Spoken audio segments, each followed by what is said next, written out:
I find it hard to stand. When I'm on my own,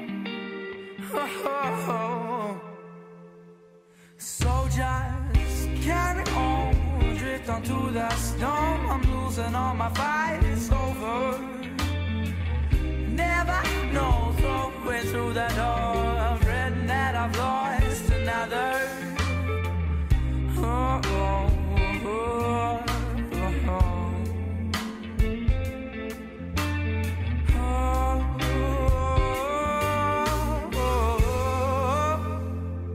But I'm all alone again. Dreaming of some distant land.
Alright guys, so right now we don't know exactly what's going on, but with both of the lobbies not created, it's fair to say that the game's not going to start in like at least the next 20 minutes. I'm not really sure if they had any problems with their players or the casters, but I guess what we'll do is I'll just leave the stream online. I'll still cast whatever is happening, but it looks like the game will take some time to start. I'll keep you all updated. If you want to stay on stream and just wait for the game to start, that's fine. But be aware that I'm going to be casting this whatever happens. I'm just trying to find any information. I did tweet about it. No one did answer me just yet, but I think we just have to wait a little bit more. And I mean, as soon as I get any information, I'll tell you guys. So staying in the stream might allow you to know what is happening. But yeah, if you have any questions, just leave them here. I'll try to respond. And yeah, I'll just keep trying to understand what's happening here. Thank you for the follow, by the way.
what I can before I wake up and I'll be forever. It's a routine delay that I always replay in place on display. It's my calling, calling, I'm falling. I ain't gonna call you again. I ain't gonna call you again. I ain't gonna call you again. I ain't gonna call you again. I ain't gonna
Well, how can I breathe with no air?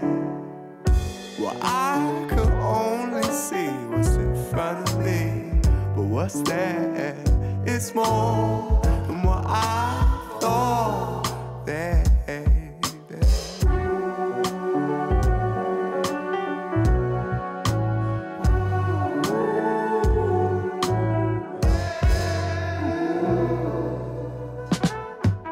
In the evening sky, I cast my eye with you on my mind. And the stars can speak, they tell me to sleep, to see you in my dream. And in the evening sky, I cast my eye, it's a beautiful view.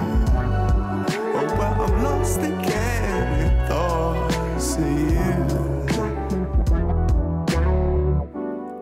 If only life had more colors I could see, well, life would be bright, it's hard to conceive.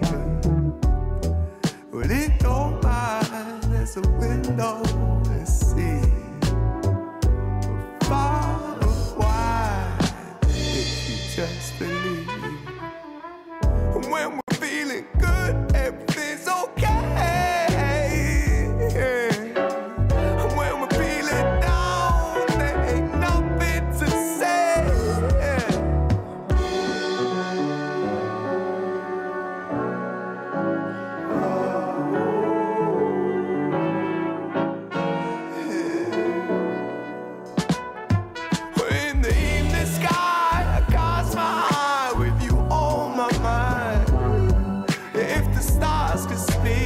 Tell me to sleep, to see you in my dream. In the evening sky, I cast my eyes, a beautiful view.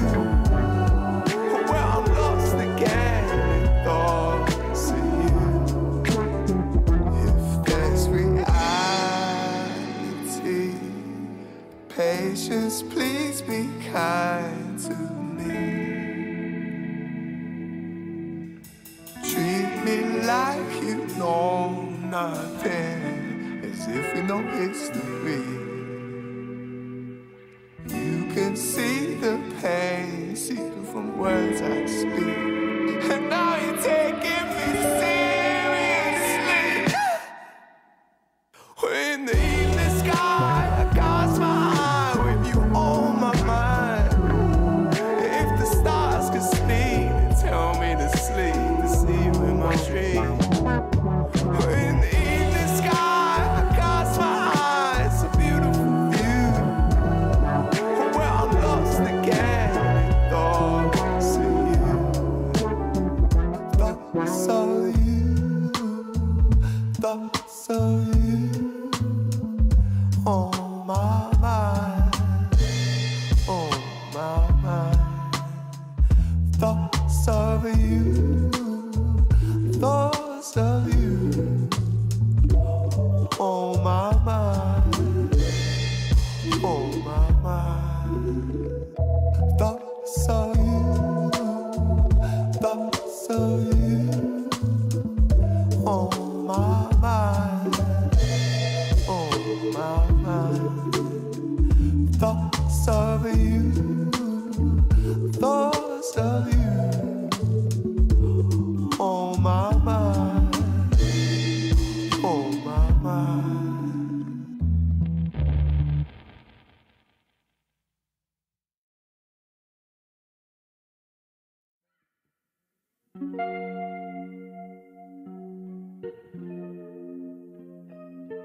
It's only fun, but just because you're closer up.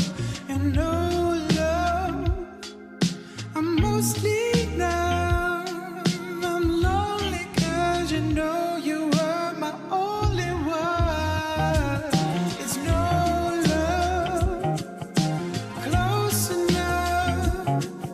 It's only fun, but just because you're closer up.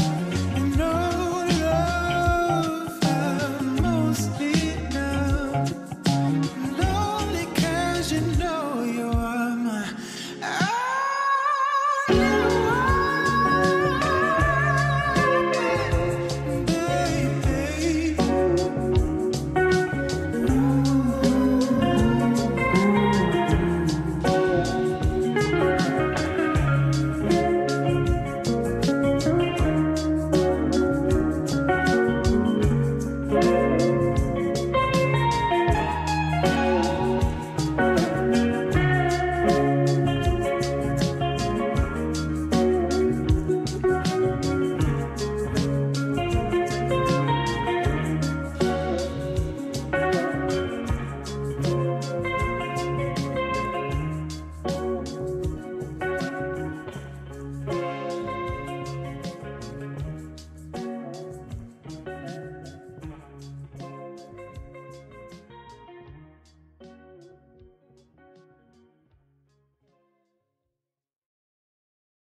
make me feel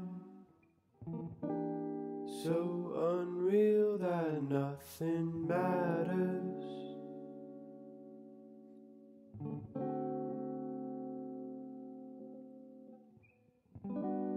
I've been sealed to my feelings, I can't change now. And I don't know how, babe, you feel. Baby, I'm here, and I'll always be around if you're down. I hope I can be everything you need, 'cause you're the only one that I see.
It's puzzling. I don't think I've ever seen anything quite like this before.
Hello, hello.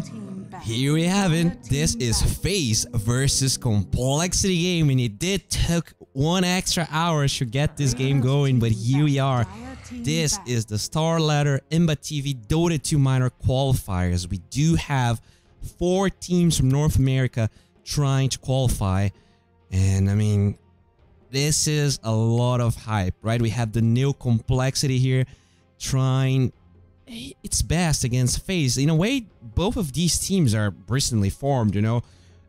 You have this core of Complexity, Lamp, as well as Z-Freak that did play together for a while, but overall they do have all of this new SCA talent.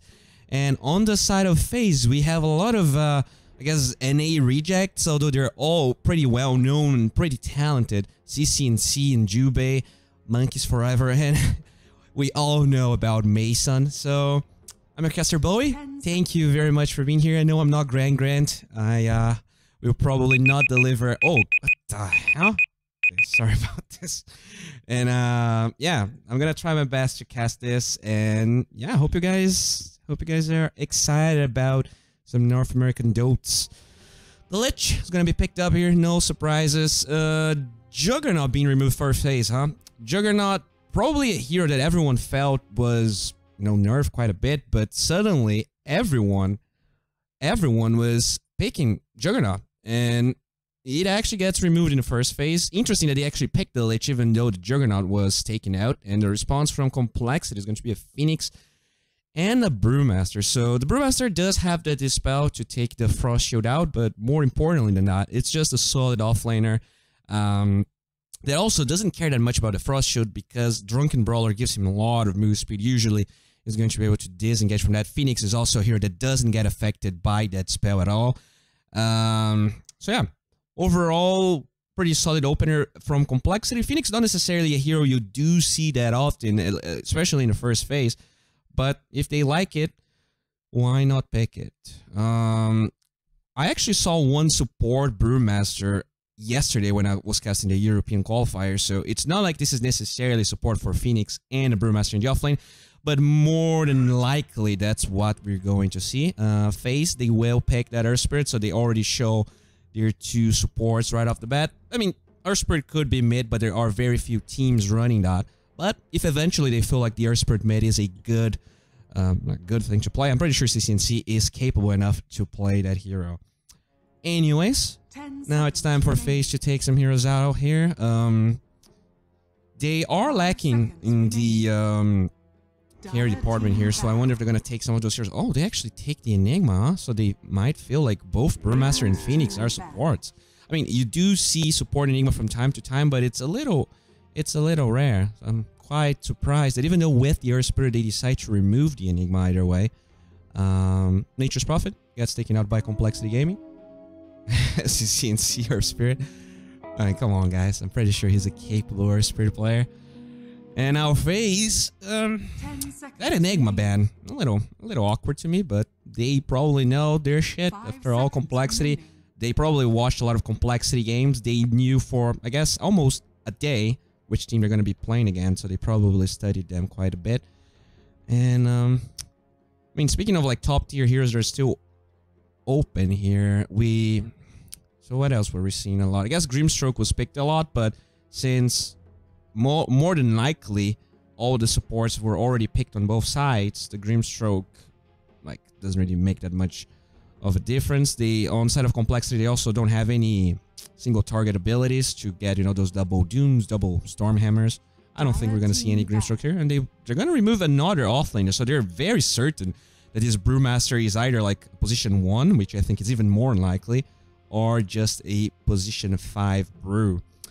And now complexity waiting for their last man here. Not really sure what they're gonna go for, but more, yeah, like you have to ban a core because this is more likely a support duo. Lifestealer doesn't really care that much about our spirit, doesn't really care much about the Lich. Juggernaut was taken out, so the Lifestealer ends up being a pretty obvious choice here. They already have 2 vehicles. Brewmaster usually gets the Blink Dagger, and the Phoenix has the Icarus Dive. Lifestealer also natural counter to the Phoenix, so overall I think like this Lifestealer pick is just top tier from complexity. I think this is probably the best hero they could have picked, and there was a pretty big likelihood that FaZe would pick it, you know, since it would actually work quite nicely versus the Phoenix there. Speaking of heroes that deal well versus Phoenix that FaZe could still pick, I think PL is still in the pool. Not necessarily a popular hero. I guess Terrorblade is another one, does offer more push, but we're still waiting to see what FaZe is gonna do here. I'm pretty sure Mason plays both heroes. Mason also plays a lot of carry bounty hunter. We'll like to see that if possible. All right. Hope you guys are having a good day here. I think this is gonna be a pretty cool game, but FaZe. I mean, this Lich Spirit seems very strong as a support duo. You know, Brewmaster can be quite good, and you do have that AoE dispel in the Brewmaster. So, you know, you can take the silence out, you can like take the AoE silence out of everyone, the AoE slow out of everyone, and even the magnetize out of everyone. So this Brewmaster pick, if this is a position 5, can be super impactful. Oh, they're gonna snatch the Doom, so this is probably gonna be a position 3 Doom. Overall, it's decent versus the Lifestealer. I guess it also has a lot of HP regen, can deal well with the harass from the Phoenix and the Brewmaster. Can also get that Purge creep, right? So you're going to be able to take the Open Wounds out, the Fire Spirits out, the Clap out. Very versatile pick here coming from FaZe. And it's just a hero that farms a lot of gold, can pick those aura items that everyone is going for lately. Alright, so what do you pick here now? I think they are liking an offlaner. I mean, at least...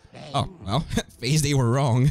They do pick up the Bane, so unless this is an offlane main, this is more than likely either the offlane Phoenix or Brewmaster. So, pretty interesting that FaZe takes both the Enigma and the Tidehunter there. I mean, they probably know way better than I do. So maybe complexity, they're like, well, they took all of those offlaners out. Let's just, you know, play either Brewmaster or Phoenix in the offlane and snatch up that Bane. Overall, I mean, you know, Bane is just a good lane support. He just does a lot. There's never a timer like, well, Bane was a terrible pick. Bane is just solid and versatile. FaZe. Will you pick? I think you have to pick your carry now, because you don't want to give them an advantage in the middle lane. Unless they really want to pick a mid here that will get banned. Alright, they're gonna get that Death Prophet. So, I was completely wrong. Flame the caster. Death Prophet, huh? So, they are prioritizing the Mason pick here, because they are more than likely liking a carry hero. Death Prophet does offer push, which they lack. On the side of complexity, it's not like they have a lot of push either. They do have a lot of team fight, a lot of initiation. 5 seconds remaining. And I guess the Bane is also a hero that deals well against the Lifestealer, but they already had 2 supports here, which I guess that doesn't even make a difference. So now I want to take a carry hero out. Heroes that do well against Lifestealer. I guess Terrorblade is probably one of them. Although you do have the Brewmaster to deal with the illusions early on. But I guess the Terrorblade also deals well with the Phoenix. They could take the PL, another hero we did talk about.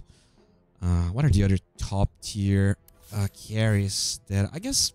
Is Luna a decent pick here? I don't think so, actually. Like, Lifestealer versus Luna used to be a little bit more Luna favored, I think, but now that you do get more Feast, and I don't know. I think overall, Luna... Like, Luna is probably one of the best carries right now. We saw a lot of SCA and European teams going for the Luna, but I'm not entirely sure about it in this game. If FaZe did get the Luna, they would have a lot of push. They already have that Death Prophet or the Terrorblade. So in a way, Complexity can only take one hero out, and it's actually going to be the Faceless Void. Not necessarily, like... I'm not sure I would say this is a great Faceless Void game. You don't really have a lot of kill potential inside Chronosphere. No Invokers, no Jakiros, no, I guess like Muranas. They're gonna take the hero anyways. And now it's time for FaZe to ban a mid hero that will do well versus Death Prophet. Do you take the Huskar here? 10 seconds remaining. I'm not in. I think Huskar does win versus Death Prophet, but maybe there's some sort of. Oh, thank you very much for the donation. This is actually pretty loud. Thank you very much, man. Oh, we're gonna take the Clinks out. Now that is a hero. Now that is a hero we don't see very often. Alright, and that is going to be Amazing Weaver. That's just a classic. He's like one of the best Weaver players in the world, I want to say. There's not a lot of players that still play this hero in this patch, and yet they will pick it anyways. Does pretty well versus the Phoenix. You have that double attack. Lifestealer cannot lock him down. The Weaver can go Lincoln Sphere, though it is a little, like, it's very hard to see heroes in general picking up the Lincolns. But if Mason feels like it's a necessity, he can go for it. After all, there's very little single target spells, right? It's only the open wounds and all the Bane's kit. So, but I mean, it's usually pretty easy for the Weaver to just Sukuchi once the Lincolns breaks anyways. Very hard for the main to lock that Weaver down. Complexity, they do need a mid hero here. The Huskar, I guess, is an option. I'm not sure. I mean, CC will be playing this Death Prophet here. I'm not sure how Huskar and Death Prophet. I think the Huskar wins. But overall, let's see what they're gonna go for. What? Now select your heroes. Okay, now I'm confused. Is this a CCNC Chaos Knight? No. I'm sorry. CCNC is on the other team. So this is a Limp Chaos Knight versus the CCNC Death Prophet. In terms of laning, I think the Death Prophet might just do fine, but once the Chaos Knight gets level 6, there might be a lot of kill potential there by the CK, especially if they rotate the Phoenix or the Bane. Overall, I'm not really sure what I think about this Chaos Knight. I mean, the hero is solid, but they don't really have that much push. Roche, I guess, relatively okay, but, this Chaos Knight. I guess the Chaos Knight is a pretty good pickup versus the Weaver. That Weaver doesn't really, like, there are very few items that the Weaver can go for that really deal with the Chaos Knight, right? Way back, we would see, like, Havos playing Radiance Weaver. I think that time is way past. Maybe the Doom from Monkeys Forever, if he gets enough gold, could go for Radiance to deal with that Limp CK, but overall, it looks like they might just be interested in farming here. I think if the CK can hold his ground in that mid lane and just protect it from the CCNC Death Prophet, he can keep on farming. We did saw a lot of players going for Midases here. They could go Midas on both that Lifestealer and the CK and just out farm and never give them the chance to even push. Or, you know, even if they take the outer towers, I think FaZe might be in a position where they are on a timer. But you have to wait for how the laning stage goes and what are going to be the item choices. I'm your caster boy. Thank you very much for being here. You know, I am not the greatest caster out there, so I'm sorry if I stumble upon my words. I'm trying my best here. Hopefully this game is gonna be good. Another, we already see a smoking coming from the side of Complexity here. Do they have any wards? Let me just do this, and there we go. We are ready to cast Dota 2. Looks like we do see some tips all around. There is a little Brewmaster in this top area of the map here. Oh, and they might find the CCNC Death Prophet. They are already here in Miracle. Do they have the open wounds? They are holding Ultimate, and now CCNC taking a lot of damage. Oh no, the chat is gonna go crazy right now. CCNC giving first blood before the bell even rings. I think this is not gonna look good. Oh man. Well, That's just what happens. Oh god. Well,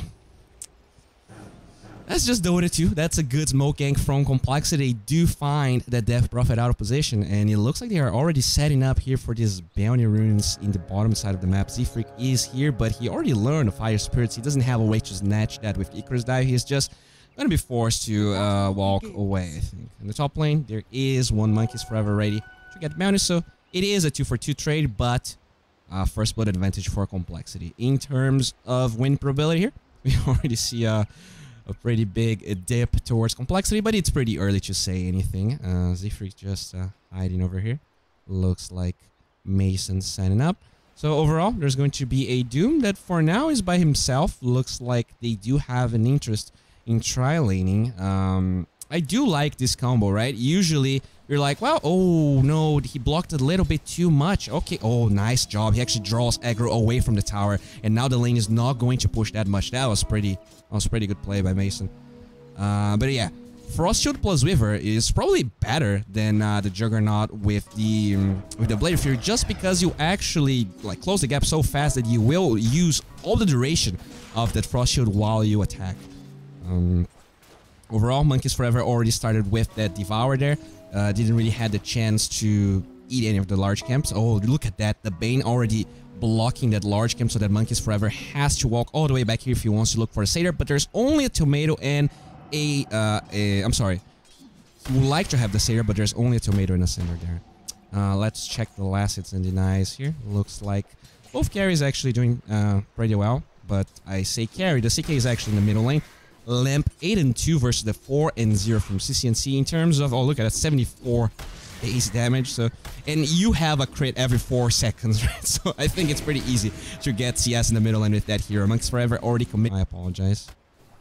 The top lane, Monkeys Forever already doing a pretty good job here. I mean, he only has 3 CS, but he is by himself against his dual lane, and he is already level 2.5.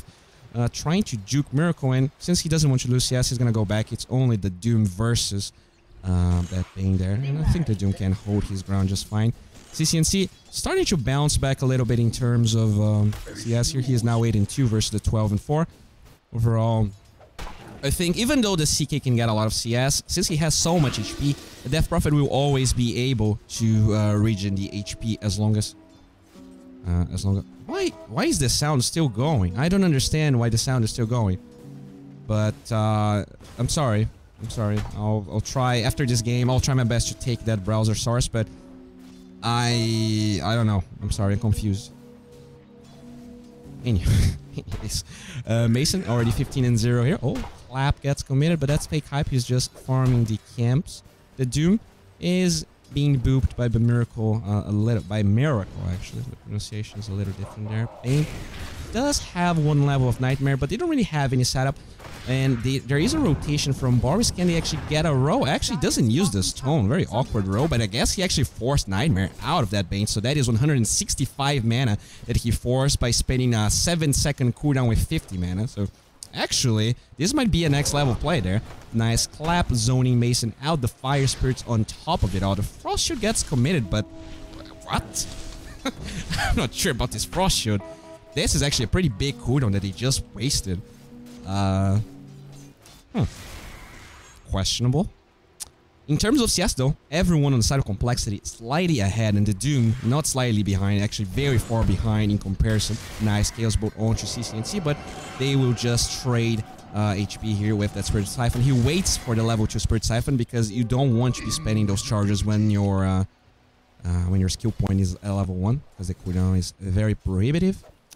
Mason still having a pretty decent time here. The Weaver is actually one of the best matchups versus the Brewmaster. At least it used to be when you still had that ability that made other heroes miss, because you could get CS very reliably with your Sukuchi. And the only thing that actually stops you from using Sukuchi is your mana. You could just get a stick. Still, I think the matchup is quite nice. The Brewmaster Clap doesn't really affect you that much. Infernal Blade gets committed onto 3-4-3. Boris, oh, that's actually a rotation with an Invis Rune. They might be able to find a kill with the Frost Blast Frost Shield. Let's see if they can get it. Still holding onto the Frost Shield, but finally they get it onto the Air Spirit. This might be a kill right there. And that is a dead Bane. He tries to go for the knife slightly too late there. So they will find that kill. Limp already has that double bracer. Looks like he is going for treads. Straight up. Mason having a pretty good time here. We do see the Bayonia rune rotations from phase. They will find 2 here, but complexity they do snatch 2 as well. Monkeys Forever already has boots. Looks like he's going for the phase boots onto the Doom. This hero very low armor, but not only he actually got the big chicken there, he's also going for the phase boots, giving him 6 armor. So phase boots definitely the best boots on Doom by a big margin. Unless you're playing support Doom with Tranquil boots. The Roto will find Limp here. Can they kick him back? Yes, they can with the Spirit Siphon. That's actually a pretty good slow, but not enough mana for the Crypt Storm, and even then Limp is super tanky with a lot of magic resistance from those bracers. So you just harass that CK a little bit. Overall though, that CK is already 31 and 10. So Limp having an amazing game, and we will already have phase the treads very fast. They will commit the shrine right here while they look for the room that might spawn. It is actually an arcane room. The baller is snatched up. It does have a level 1 kick. A rotation from 343. Can they actually get a kill onto CCNC here? Well, there is another rotation coming from phase. They will get the Nightmare Phantasm, gets committed the roll onto the illusion.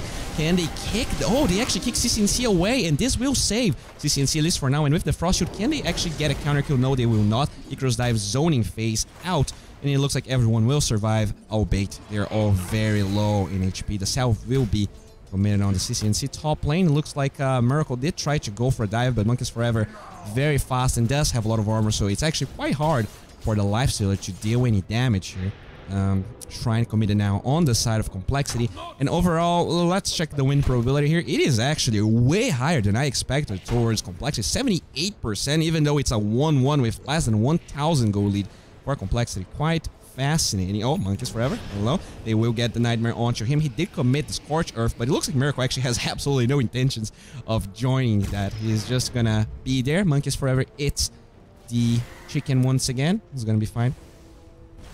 Alright, bottom lane. Clap's gonna be committed. Mason. Oh, actually commits the Timeless, but he doesn't regen that much HP. He actually needs to be careful. Death will commit the Drunken Brawler away. Can he disengage? The bug is still there. Mason might be able to get another Sakuchi up. Can he find this kill? Oh no, they do have raindrops onto him, and even with the stick charges. Oh, there you go.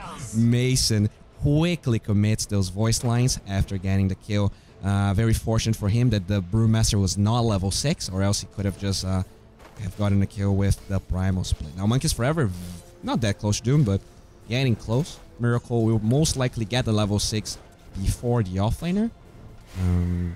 CCNC, level 6 against that level 7 Limp. In terms of CS, there's a pretty big difference here, and I think that's just expected. The CK will win the lane. Like, he has way more base damage. He, you know, ranged heroes, they have cast points, whereas as a melee hero, you can just get the less hits faster. 343 does trade with Monkeys Forever here, but there doesn't seem to be any form of chance for complexity to find a kill on Monkeys Forever. Maybe there is. Miracle actually being very aggressive here in the way he is battling against Monkeys Forever. Maybe trying to zone him out of experience range to get the level 6. Miracle does have Infast, but for now doesn't really have any vehicles or items to go for plays. And Mason did actually have to walk back to the base. I wonder if he is planning on TPing in another lane to go for a kill. Oh, there you go. He is going for the middle lane. He will commit the Exorcism, trying to chase for Zephyr, and I think this is a kill that they can find. But can they get the tower? That is a bigger question. Phantasm was committed on the side of Limp once again, and he is rather tanky, going for that Midas, as we actually talked about. It looks like complexity. They want to play that passive game, but FaZe, they don't want to give them that option. Mason already being right-click down there, and Exorcism is doing a reasonable amount of damage, but with that glyph, they might be able to buy enough time. The Phoenix already respawned since she's only level 4, and Limp is maybe considering going for this. The Nightmare holding CCNC in place. He will get, though, the HP back because of Exorcism, though they need to be careful, and finally, they actually, oh no, the Lich did wake the Death Prophet up, but I think that was not necessary. I think CCNC would have just gotten the HP back. Anyways, the CCNC Death Prophet does not fall, but it cost them a Lich. They will keep on pushing here. Is this a Midas already done? Okay, no, that's just the Gloves of Haste. Alright. He might change his mind and just go Armlet. He did take the Midas out. Mason does have raindrops as well. And Def, he has Primal Split, but not that much mana. Even if he pops this tick, he will commit a salve, but doesn't have a mango or anything to pop that. So if they go for a rotation, oh, Nightmare here will find Boris, but they quickly wake him up. Can he roll out? He would be able to kill Miracle, but now with the Rage, I don't think he can do it. He is going to be blocked by Miracle, and this is going to be a kill. Primal Split gets committed. They do find Jubei. They're going to lift him up. They're going to put him back, and that is another kill for Complexity. They quickly defuse this fight here, and now they might be able to find a tower. As that happens, though, the Doom is pushing top, and Monkeys Forever has Doom as well as he buys himself that Town Portal score. It looks like he's also going for Midas, so very interesting game overall, and Chaos Knight did go back for the Midas here, so I guess some indecision coming from Limp. Even though they did find those kills, Mason is still alive, and they did struggle to actually take this tower. Brewmaster is already going back to the base, and Mason is pretty healthy here defending this. He does have some sentries in his backpack. Not really sure why it's not in the inventory, but anyways, I'm not gonna flame Mason. He's a beautiful man. He's almost a TI winner. Midas almost up for Monkey. I think if the CCNC just tries and forces this, he's probably going to fall anyways. Overall, Gaben still favoring Complexity quite a bit, about a 78% chance in this game. Like, it's 3 and 4. Only a 1,000 gold lead, but it looks like Gaben is in favor of for Boy Limp here. Alright, Boris trying to set up. Doesn't have the Magnetize just yet, but did skill the Boulder Smash level 3. What about our Z-Freak Phoenix here? Has Tranquil Boots. Not sure if the Phoenix is also going Midas. I think that will be a little too greedy because the Lifestealer is also going for a Midas. Is this normally completed already? That would be crazy. Nah, that's just, I guess, like TP or a wand. Rotation from face. There is level 6 onto the Doom. Can they find this CK here? The Monkeys Forever going for the wraparound. There is no Primal Split, but in 10 seconds they might have it. If they take too long, they will have those cooldowns available. And Limp, he is feeling a weird sensation, and now the Brewmaster follows suit, and with that ward, I'm not sure FaZe actually has the balls to go for this play. Let's see if they do. Monkeys Forever pops his FaZe boots and just starts attacking the tower. They will just hold on to those ultimates as long as they can find the tower, and there you go. They will find it for free, actually. So at the end of the day, that's a pretty decent trade as long as Miracle does not find the tower here. Boris is setting up. He has the level 1 grip, but I'm not sure that's enough to actually get a kill. He's just trying to scare Miracle, but he's not scared. He's a Lifestealer.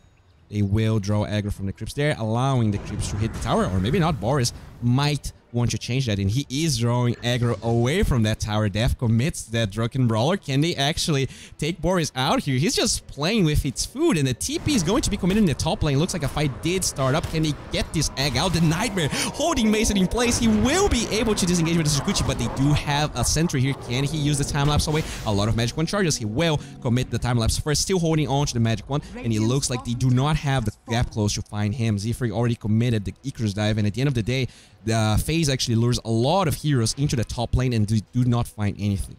They did find the tower bottom though, and CCNC is still holding on to that Exorcism for a while. He is trying to get the Exorcism, the Eel Scepter up, but still needs about 900 gold. 343 does have Fiend's Grip available. I'm not sure if they can find any kills though. He's gonna drop a ward right here. Interesting ward. There is Magnetize on Boris. Overall, FaZe, they do have a lot of these power spikes that showed up, and that is a weird shrine. He was already full mana, but I guess he wants to be sure he can commit every single spell. He did have a mango anyways. Not sure if that shrine was actually that good, Boris, but he is ready to fight if necessary. 343 setting up into the trees. Oh, they might find a pretty good Fiend's Grip, especially if Complexity is ready to fight. Do they have TPs? They do have this one on cooldown, but Limp does have his ready. Let's see. I don't know. I think this is just going to fall. So overall, FaZe actually slowly but surely finding those towers. The problem is that they don't have the gold advantage, even though they have the advantage in towers. So those Midas is already starting to pay up here. We do have both the CK and the Lifestealer making use of them. So, you know, I did say that they might go for it. I was a little uncertain because, you know, as a caster, you don't want to say players are gonna do something and they don't. But look at that, the wraparound with the smoke gank. They do have that primal split. The Vlad's is up, that CK with the Phantasm, and there it is. They want to fight. Boris still hiding. Looks like CCNC might be in a bit of a trouble. They really want to find this Earth Spirit, and they do kill him before the Magnetize gets committed. And now Fiend's Grip onto CCNC. This is going to be a terrible fight for FaZe. They're already trying to disengage. Monkeys Forever is going to be lifted up, and they can put him back once the egg is about to explode. Oh, they actually don't do it. But anyways, Monkeys Forever, they are trying to disengage right here. The War Stomp does buy time, but FaZe, they get quickly destroyed. Triple kill for Limp, and that mid CK, we were a little confused about it, but it looks to be working super well for Complexity. Limp. Looks like he is going for that Armlet. I'm not sure. Yeah, so they are going Radiance onto the Lifestealer and Armlet onto the Chaos Knight. So Limp will probably be a little more active than the Lifestealer just because the Armlet is a little cheaper and he can get it quite fast. Whereas the Lifestealer will get that Radiance, and then once the Brewmaster has Blink Dagger, he still needs a way to go since he wants to finish Treads, or the Phoenix is ready to use Supernova, they can actually infest the Phoenix with the Lifestealer and start going for more plays. Overall, this is only a 3,000 gold lead. I'm gonna check net worth. I'm sorry, I'm not reading chat because my my Firefox is crashing. There are too many people commenting. I'm not used to that many people watching my stream, and I guess Firefox is also not used to it. But yeah, there you go. Net worth now up. Mason only level 10, and that is a problem, you know, when you don't go Midas and the enemy carry can go Midas uncontested. Well, they do contest Miracle now. He has TP, but he committed a rage and never. Okay, he now goes for it, but I think, oh, there's no roll. Can they get the Uceptor? Yes, they can, and Miracle with the War Stomp. I think you are going to. Oh. I think that was a little bit too much, but they do find that kill. They don't give the Lifestealer the chance to turn the fight around. And that is 400 gold going towards CCNC. Oh, looks like that Prophet is already going Midas. So they're like, well, if they're going for all those Midases, we might as well get it on our side as well. They do have one on Doom. And now with Death Prophet going for one, they might equalize the gold advantage a little bit. Is Gaben convinced about it? Not that much. Actually, 89% chance of winning. What is up with the draft that I cannot see here? No? Never doubt Gaben. In the top lane, we do see Monkeys Forever here, but he cannot really fight because he doesn't have Doom for 100. CCNC has Exorcism, and that is a level 2 Exorcism. They might be able to go for a smoking. The supports, they do have one onto Jubei. Boris does have Magnetize. I think this might be a good time for them to smoke. As long as the lanes are pushed, they might be able to find someone. And let's see if they're going to go for it right now. They're going to drop one sentry first. They actually ping Roshan, so they think they might be able to do this. CCNC is staring at Rosh. I'm not sure, man. They have Supernova and they have Icarus Dive and Complexity. They're about to smoke. In fact, they already... Oh my god, I think this is going to be a terrible, terrible Roshan attempt. So Complexity, they are 100% aware of what's going on. They do drop a ward. They do see... Oh no, Phantasm gets committed. And look at that. Monkeys Forever, Fiend's Grip as well as those Phantasm Illusions. This is the first kill. Unstoppable Streak for CK. They're going to lift the Death Prophet up. But the Spirits actually, they like that. The CCNC, he's completely... Alright, he's gonna be lifted up. He's actually doing damage here, and with the Sinister Gaze Death, I'm not sure about lifting CCNC here. He's doing a lot of damage. He's taking no damage. He's actually going to find a kill. And now there are no illusions. They're gonna get the Silence as well as the Spirit Siphon onto Limp with that Frost Shield. This might be enough for them to find a kill. Complexity. This is a weird fight. Even with the Sun Ray, that's not enough to find a kill. And Mason now in the backlines fighting Z-Freak. They will find a kill onto the Bane as well. And this might be a terrible fight. They do have a Mega Urn onto the Death Prophet, but with the Uceptor, he's going to dispel it. And with that Silence onto the Lifestealer, can they actually chase him down? He does have Infest, but the second Silence finally comes through. He will Infest a Golem. Now he gets back the Supernova gets committed. They will lose the Lich, but still, only one hero dead on the side of FaZe, and FaZe, they take a great fight. Even though Complexity had such an advantage, I think lifting that Death Prophet up really ended up turning that fight around, and now the Radiance is done. So, even though they took that fight, how are you going to handle that Radiance? That is the question. Death Prophet did get a couple of kills. I think this is enough for CCNC to finish the Midas. The Courier does have the recipe, and they are trying to wrap around. Oh, TP. Oh, this is such a long CCNC. What was that TP? Oh my god. Oh, he's gonna be taken out. He had the chance to get out. I think he went for a greedy TP on a lane or a tower where another hero already TP'd in, and he didn't knew about it. So that just punishes him so hard. I mean, oh no, the Midas. He's gonna have that Midas on cooldown for 26 seconds. Chat is probably going crazy right now. Def trying to find this tower, but the glyph is going to be committed. Double damage onto the lifestealer. It looks like Complexity will try and group up for this tower. After all, this is their second tower of the game if they can find it. And there doesn't seem to be any reactions but this Frost Shield, but it just buys a little bit of time. Miracle does get that last hit, and he is now level 14 with the Radiance Manta on the way.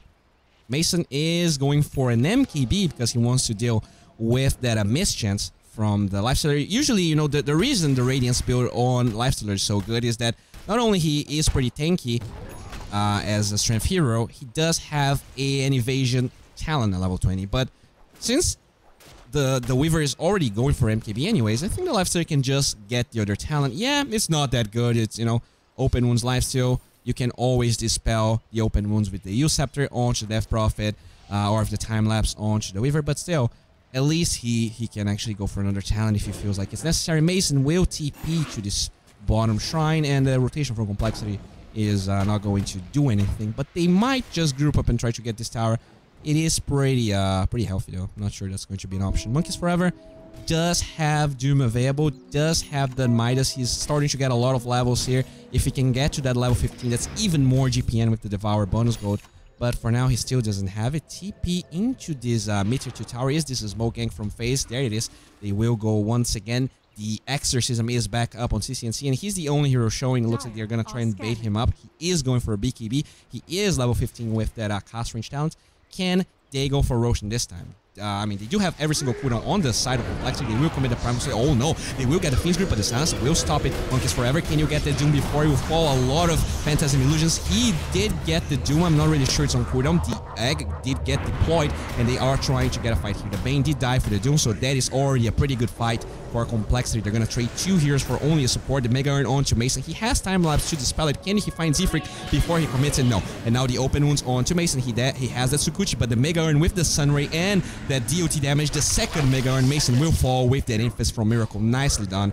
And it looks like Complexity take a very convincing fight, and they might just join Roshan Pit right now. There you go. They have Blink Dagger onto the Chaos Knight. At the end of the day, that fight ends up being very costly for FaZe. Alright. I'm gonna chug some energy drink here.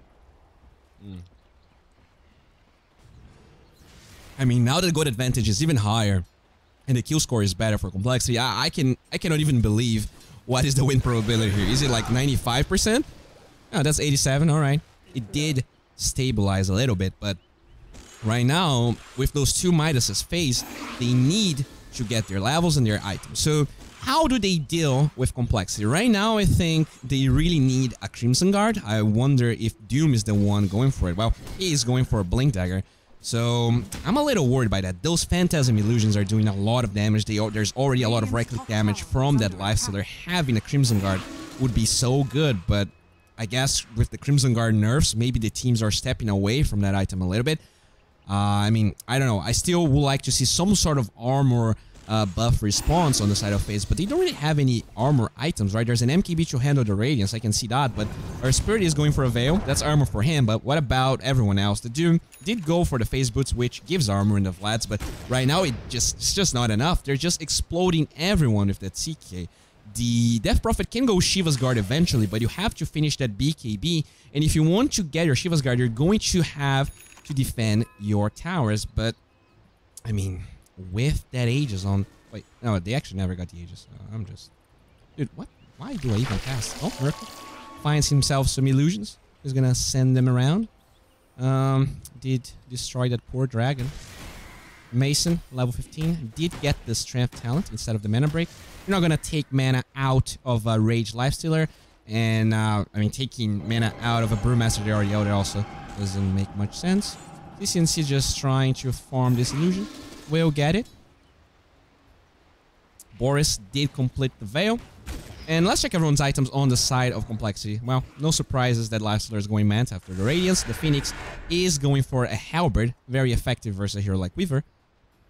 And also very effective for the Egg not to get destroyed. The Bane is going for... What is this? I guess he just wants armor. Okay, Smoke Gank on the side of Complexity. They're gonna deploy some wars. Can they find Jubei? Oh, they will. And with that Blink Dagger, hello, Jubei. Even if the Frost Shoot is going to get exploded, Boris trying to disengage, he will get a good kick. He's going to die. And this is a 2-for Complexity. Both supports dead. Can they rotate finally towards the Roshan Pit? It looks like still they might be... I mean, they're not certain that they can Rosh. Mason, with that MKB just pushing the lane, looks like the Phoenix just wants to be sure to equalize the lane, especially with the CK illusions. Oh, they even glyph the illusions just so Complexity, they don't have that certainty that they can go for Roshan. Actually, they will try and group up for that tower. So, nice job right there. I mean, the glyph is obviously for the tower as well, but that's probably only for the tower. So, you can follow me if you want. DP already going for the Shiva's Guard we talked about. BKB is online. Looks like didn't commit the BKB still. They do have one smoke on to Monkeys Forever. He has that Blink Dagger. Maybe they can finally find that jump they've been looking for, I don't know, like 10 minutes actually. They would like to kill either, you know, the Brewmaster or the CK, any course. Can they find at least one? Oh, okay. Looks like, what? Oh, there's a bottle on the Brewmaster, so he does bottle that one up. But at the end of the day, that Blink Dagger gets revealed and he doesn't find anything. Open Wounds gets committed. Diaper trying to buy time. Boris will be taken out. The Frost Shield is not nearly enough. He's going to commit the Magnetize there, but I'm not sure how much this is going to do. Mason is here, and they find another support kill. Slowly but surely, Complexity killing those supports over and over again. No response from FaZe. No ultimates being committed. And I mean, I can see why. After all, you know, when you have those big ultimates, you have a DP and a Doom. You have to be very careful. You don't want to commit too much at the same time because then you're going to lose all your auto towers. You're going to lose Roshan as well. Monks Forever is going BKB, so still, they are lacking that defensive mechanism. Pretty much, they only have the Vlads and they are banking on this Shiva's Guard being completed eventually, but it is going to take a long time. Unless, nope, they actually find some kills, but if they don't commit any ultimates, I'm pretty sure they're not going to find anything. Mason maybe looking for Zifrik, but Zifrik, he's the same level as Mason. Oh my god. This is not looking good. That Phoenix is level 17. Monkeys Forever with a Midas is level 13. How is it even possible for the Phoenix to be level 17 with no Midas? I don't understand it. Well, looks like the scan on the Dire gets committed. They know that FaZe is trying to Rosh. And with that level 3 Exorcism, they're going to try and go for it. Ancient Prowler, infested by the Lifestealer, will actually get vision. He quickly gets it deployed, and now CCNC will pop that BKB. Roshan half HP, and it looks like FaZe, they are trying to commit for this, but I'm not sure the BKB is going to last enough for them to get this. And now CCNC, he gets bashed. The duration of that Primal Split will end, and now Complexity, they will pop that Blink there from Limp, as well as the Phantasm, trying to fight the Sunray, actually healing him, and Monkeys Forever, taking a lot of damage from the Sunray. He will perish. He has no buyback. This fight is not looking good once again for FaZe. CCNC trying to disengage. He is under the guise of that Phoenix and the Mega and taking him down. He will get the HP back with the Spurs, though. It looks like he's going to be fine. The roll out, and Miracle keeps on chasing Mason. He is going to get the Enfeeble from the Bane. Nice open wounds onto CNC. Miracle keeps on chasing. Nice kick, allowing CCNC to disengage. No, with the Usurper, he's going to be in the same place, and it looks like he's going to be taking out 3 heroes already dead on FaZe. Complexity, they lose 0 heroes, and it looks like Gaben, he knew about how weaker the team fight on the side of FaZe really is. I think they can just go for tier 2 tower here. I'm not even sure Roshan is necessary, but they do rotate back since Roshan is already at like 20% HP. That's just too easy for Complexity. They're gonna pop that Rage. Miracle will most likely, he already backpacks his magic one, and that is the first Roshan of the game. 10,000 gold for Complexity, and pretty much a solid mid game for them in terms of win probability. Yikes. Only a 5% chance. Well, let's see if FaZe can do it after all. I know the love that Mason gets for North America. Everyone wants this boy to succeed, but right now, he is not looking that hot. I mean, him and the entirety of FaZe. Looks like some Lifestealer illusions here just forming camps. In terms of items, let's check everyone once again. The Assault Cuirass is pretty much done on Miracle. He only needs the Plate Mail. The Phoenix with the Heaven's Halberd. Gigarn going for a Lincoln's already has a gem. This is going to be so good versus the Weaver. After all, there is no Lincolns on him, and they already deploy a ward here. I'm not sure FaZe knows about this. There is one sentry here, but Boris, he doesn't really check whether there's a ward or not. He's not backpacking this, and they might just find a jump when Complexity goes for a real push to the tier 3 towers. They are going for this tier 2 in the top lane. Miracle doesn't really take any damage. He does go for the evasion, even though there's an MKB onto that Weaver, and now they just jump here, and with that Sunray, that's an easy kill for Limp. The ward already paying dividends. I guess the ward probably, yeah, they do ping the ward now. But there's no buyback on the Lich, so there's not going to be a Frost Shield here, and this is looking grim for FaZe. Do they have Exorcism ready? They do. They do have that BKB, but without the Shiva's Guard, I'm not sure how much they're going to be able to do. They will get the Spirit Siphon onto the Leicester, and that is a lot of HP that he takes just because he's a strength hero. Primal Split gets committed. They are trying to zone FaZe out. They will kill the blue panda, the fire panda taking a lot of damage, only the earth one being alive, and actually Complexity taking a lot of damage. They might be forced to be to disengage. Roll will find Miracle. He does stun him back, and they kick him out. It looks like the Doom is going to be committed. No, yeah, he gets committed onto the Phoenix. There's not going to be an egg, at least for now. They do commit the Ebola onto everyone, but the Air Spirit is already dead. Monkeys Forever trying to chase that Phoenix, but he's so fast at Monkeys Forever. He is going to be taken, or maybe not. The Frost Shield buying time. They're going to buy back the Brewmaster, and it looks like FaZe might be taking a good fight here. The Chaos Knight will die. Can they actually take this egg down? Mason trying to go for it. The damage is not going to be there, and it looks like that is going to be a good stun. They're gonna find CCNC. The only hero alive is Mason. Sukuchi will be committed. Can they disengage? No BKB onto Demon, and with that gem, oh, the courier. Oh no, I felt like the courier had the gem, but it doesn't matter.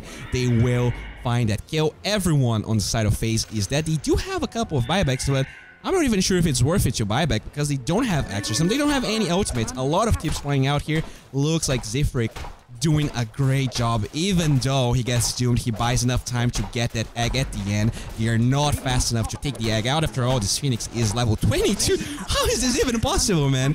How is Phoenix that high level? I mean, I think Zifrik needs to be the MVP in this game. I'm not sure how he had so much impact, but he did. And now the Sunray making sure everyone is healthy and ready to go. Double damage onto death. Melee barracks falling. They do have a tier 2 tower in the bottom lane, so that is the only thing keeping FaZe in this game open when zoning Monkeys Forever, and this is going to be a dead melee barracks. The Frost Shield just buys time for the inevitable, and Complexity will disengage. Or maybe not. Miracle? Hello? Hello? Miracle? Hello? Okay. He's just here. He doesn't care. He doesn't give a fuck. He just keeps on going. Alright. Looks like everyone is like, dude, we're gonna take the shrine here. Maybe we should get out. Yeah, finally. He's gonna get out. The creep wave does push, and now they can finally get the last tier 2 tower here. Limp already has a heart. This guy has 4,000 HP at 30 minutes. I'm not sure. They have the burst damage on the side of FaZe.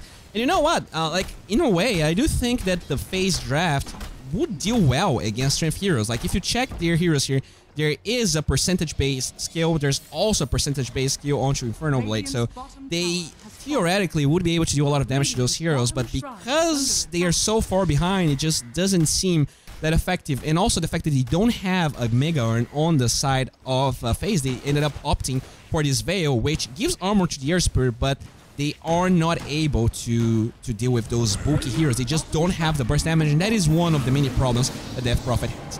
The Golden Shower will make sure that the Lifestealer is healthy, or maybe not. He's actually taking a lot of damage. Pops the Rage, will be able to disengage here, and now the open wounds committed onto CCNC, but it looks like Miracle doesn't really want to force this much. After all, the Aegis is going to expire in 10 seconds. Tower did take a lot of damage. They will commit a smoke. They know Aegis is about to wear off, but there is Supernova. Actually, both teams smoking at the same time, but they do have the high ground advantage. Looks like Boris is looking for them around here, but they are all here, and the clap's gonna be here. The silence is not in time, and CCNC already taking heavy damage from those Phantasm Illusions. He will get the Spirit Siphon on pretty much all of them. Boris will commit the Ebola. He does try to roll away. He doesn't do it, and even with the Frost Shield, those illusions are just shredding everyone. He does get the Scepter here, buying time. CCNC will try to disengage, but with the open wounds, he can't. Oh my god, there's a link on them.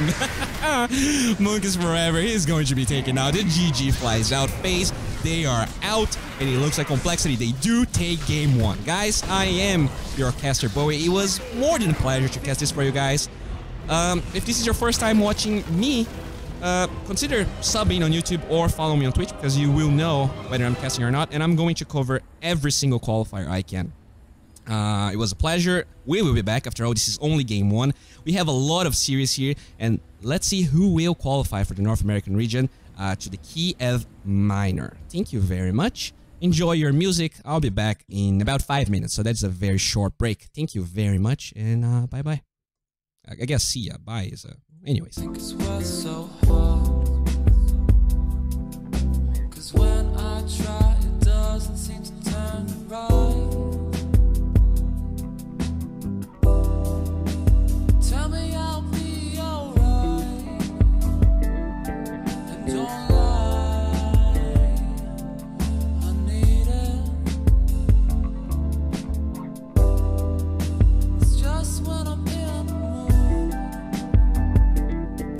I cry.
I tried everything and nothing ever satisfies me.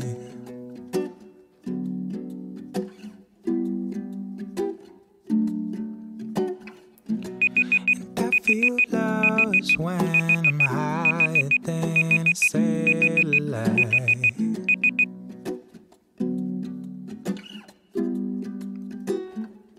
Sorry. Just gonna lie down and sleep there on the ocean floor. Found shelter in a dream, in a dream. Yes, I saw you there, and baby, go, just go back. We came from. Yes, I saw you there, and baby, go, and just go back. We came from.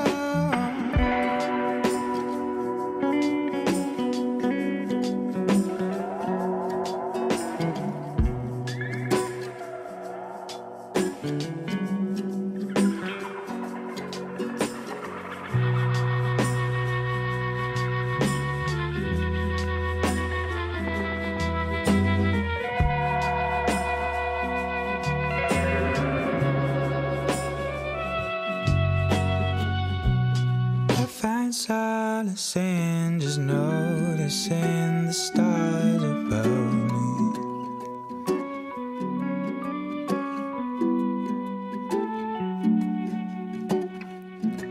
And though it's only for a moment, it's all that I need. It's all I need. I just wanna lie down and sleep there on the ocean floor. Find shelter in a dream, in a dream.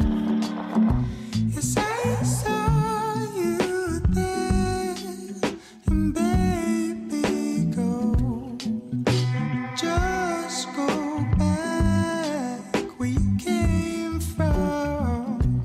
Yes, I saw you there, and baby, go, and just go back. We came from. Yes, I saw you there, and baby, go, and just go back. Oh.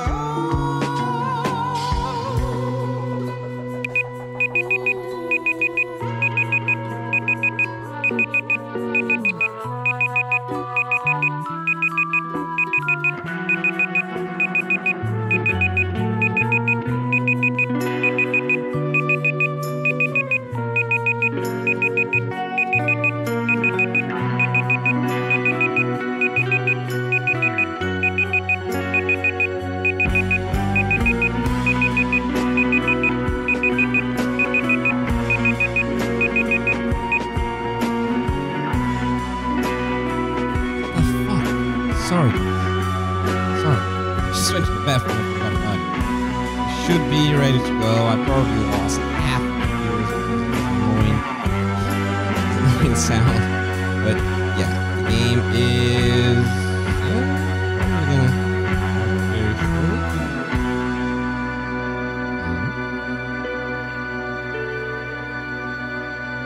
Game.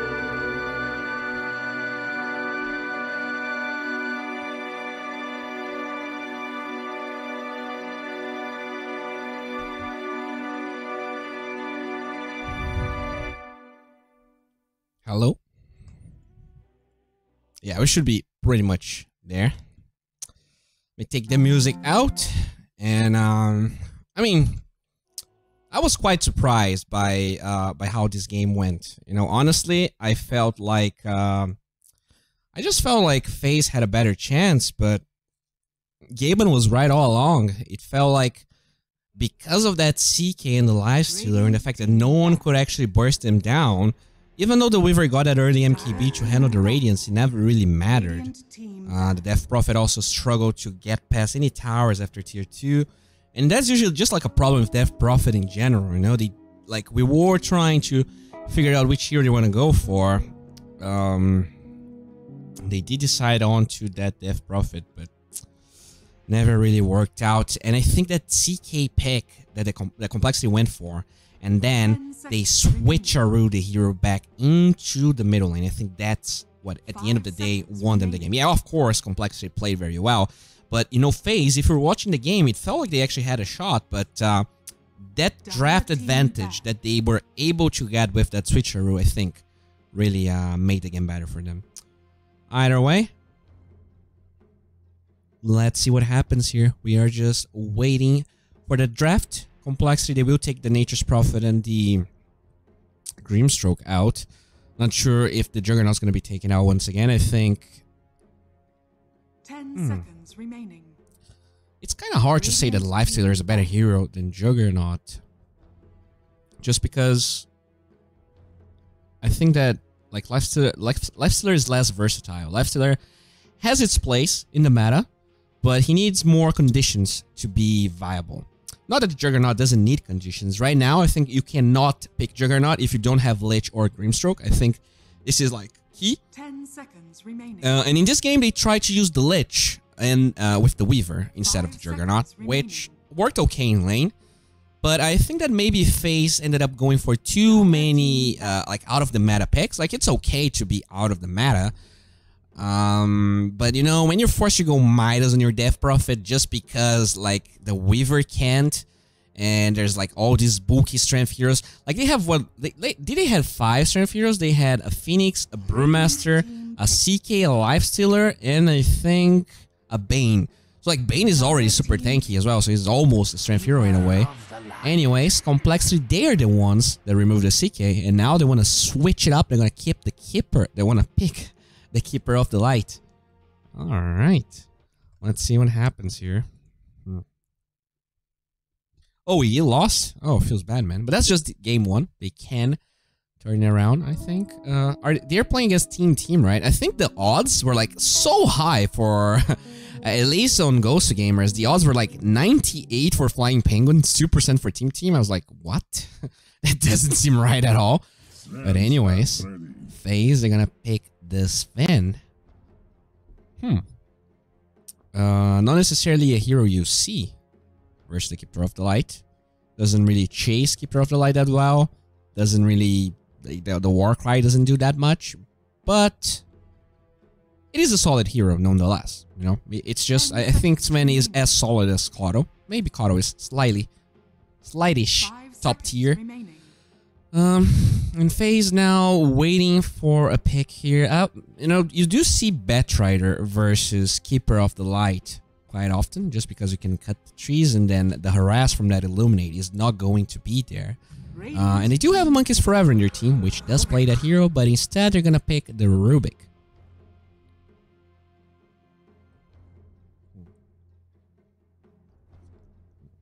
Oh, Gunner left? Flying Penguins, what? They are playing with another hero? I had no idea. Alright, so Rubik. 10 seconds. Pretty decent versus Keeper of the Light. You know, that stolen Will-O-Wisp can completely change the game, honestly. Will-O-Wisp, an incredible spell. That being said, though, the Will-O-Wisp AoE is pretty big. Almost as big as, like, if you get the entire diameter, I feel like it's almost as big as the cast range of spells. So Rubik needs to be careful. And Kato also needs to be careful. And most of his spells are instant cast points. So it's not that hard for the Kato to just commit the Will-O-Wisp and, you know, just like waste an Illuminator or waste a Blinding Light just to be sure he's gonna be like, there's no chance that the Rubik steals that.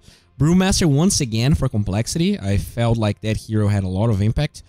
Rubik and Sven, not necessarily good heroes versus Brewmaster. You can always try and steal the Brew split, but it can be pretty hard. Very easy for the Brewmaster to just pop. I guess the cooldown on Drunken Brawler is probably the duration of your Primal Split anyway, so you can always just commit it as soon as the Primal Split ends to be sure. You know, there you go, the Bat Rider that we were talking about gets removed by Complexity Phase. They didn't go for it, and now they will not be able to go for it. Oh, Gunner and Ryoya swap teams? Huh. Okay. Anyways. Team and FP swap mids. That is so odd. I just... I cannot believe that actually happened.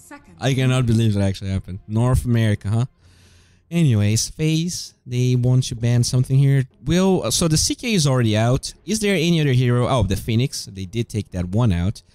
So what about Lifestealer in this game? Will Complexity go for it? For now, they don't really have, besides the Brewmaster, they don't have any other vehicles. And FaZe, they do have the first pick of the next phase. So they can, you know, either pick the Lifestealer or the Juggernaut if they want to. They are both relatively good versus Keeper of the Light. You can always take that Will-O-Wisp out. And, you know, since they have that first pick, I guess... Now, that is the problem here. FaZe would like to maybe ban the Lifestealer and pick the Juggernaut, or the opposite. But Complexity also have another ban. So if they take the Lifestealer out, for instance, Complexity can just take the Juggernaut. And then FaZe are going to be forced to go with something like a PL. To handle the... Okay, so they will take the Lifestealer. Will Complexity take the Juggernaut? Oh, please. Please, I want to be right once in my life. Let's see if Complexity will take that one out. Maybe... let's see. FaZe, they did play that Death Prophet, Weaver, and Doom. Is Doom really a problem here? I don't think any of the cores that FaZe played in the first game are that much of a problem for Complexity. Yeah, they're gonna take the Darkseer out, usually paired with Sven. Looks like they do not take the Juggernaut out, and now FaZe will most likely ban... So Grimstroke was taken out. Lich is available. But do you really want the Lich here? That Sven might be a support as well, so I'm not even sure if that's going to happen. 10 seconds remaining. FaZe, you're taking your time here with the bans. 5 seconds remaining. I think right now the draft seems a little... I don't know. I think they might lack initiation. If that Sven is not a... Even if the Sven... Even if the Sven is a core, they might just struggle with initiation. Now, the Beastmaster gives them vision, which right now they have 0 spells. They give vision. The Keeper of the Light on the side of Complexity already has 2 vision spells. This Beastmaster gives them push, which they were lacking. And I think that Beastmaster just gives better push than DP. You know, committing Exorcism to get Roshan, it just feels so bad. You know, it takes too long, and you're already against a Kato and a Brewmaster. It is very easy for them to commit those their spells to just get inside a Roshan pit and stop you. So I think the Beastmaster is just an easier form of Roshan, because, yeah, maybe you just join the Roshan pit, maybe you see that the enemy is trying to contest you, and you just leave, and you didn't spend Primal Roar on Roshan. I hope you did not spend Primal Roar on Roshan. Complexity, they might need a support right now. The top tier supports that are left are Earth Spirit. I guess Lich is also an option when you're against that Beastmaster. The Lich might be a good option. They will, though, get a Jakiro. Interesting. So, you know, maybe you have to worry about a Faceless Void now. Not only that Faceless Void combos pretty well with the Jakiro, I think overall, like, they don't really have that much burst damage on the side of FaZe. It's quite easy for the Faceless Void to time walk and keep on fighting. You also have Faceless Void plus Will-O-Wisp. Oh, and this is so hard because now FaZe, they have 2 options. They can pick the Faceless Void, but maybe that's not what they want. But if they don't pick it, I think there's a big likelihood that Complexity just gets the Faceless Void right now. And they did ban FaZe. I remember that FaZe banned the Faceless Void versus Complexity, and I was like, huh, that is weird. But maybe Complexity is known for picking a hero, and I just don't know because I don't watch that much North American Dotes. But maybe I'm just completely wrong and you guys are laughing at me. I have no idea what I'm talking about. Let's see here. Will you pick? I mean, they are definitely considering that. You know, they're burning for a lot of reserve time here. What will they do? They're gonna get a Luna. Not the greatest matchup versus Faceless Void at all, but that definitely showcases that this fan is not a carry. Oh, what? Who needs Faceless Void when you can get a Core Naga? Or I assume this is a Core Naga. I mean, Support Naga is dead, so this is most likely Core Naga.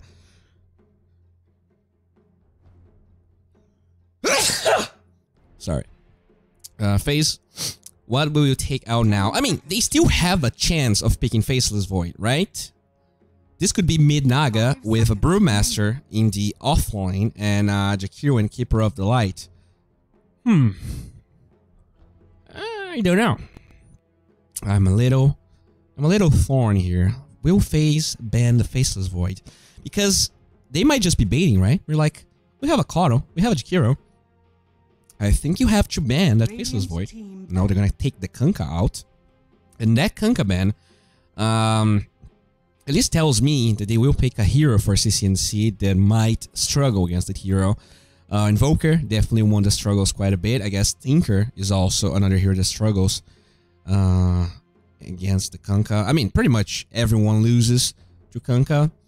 There is 10th pick for FaZe, so they will have the advantage to, you know, enable CCNC a little bit more. It looks like this is going to be a Mason Luna with an offlane Beastmaster. And Complexity. What do you take out now? What are you afraid of?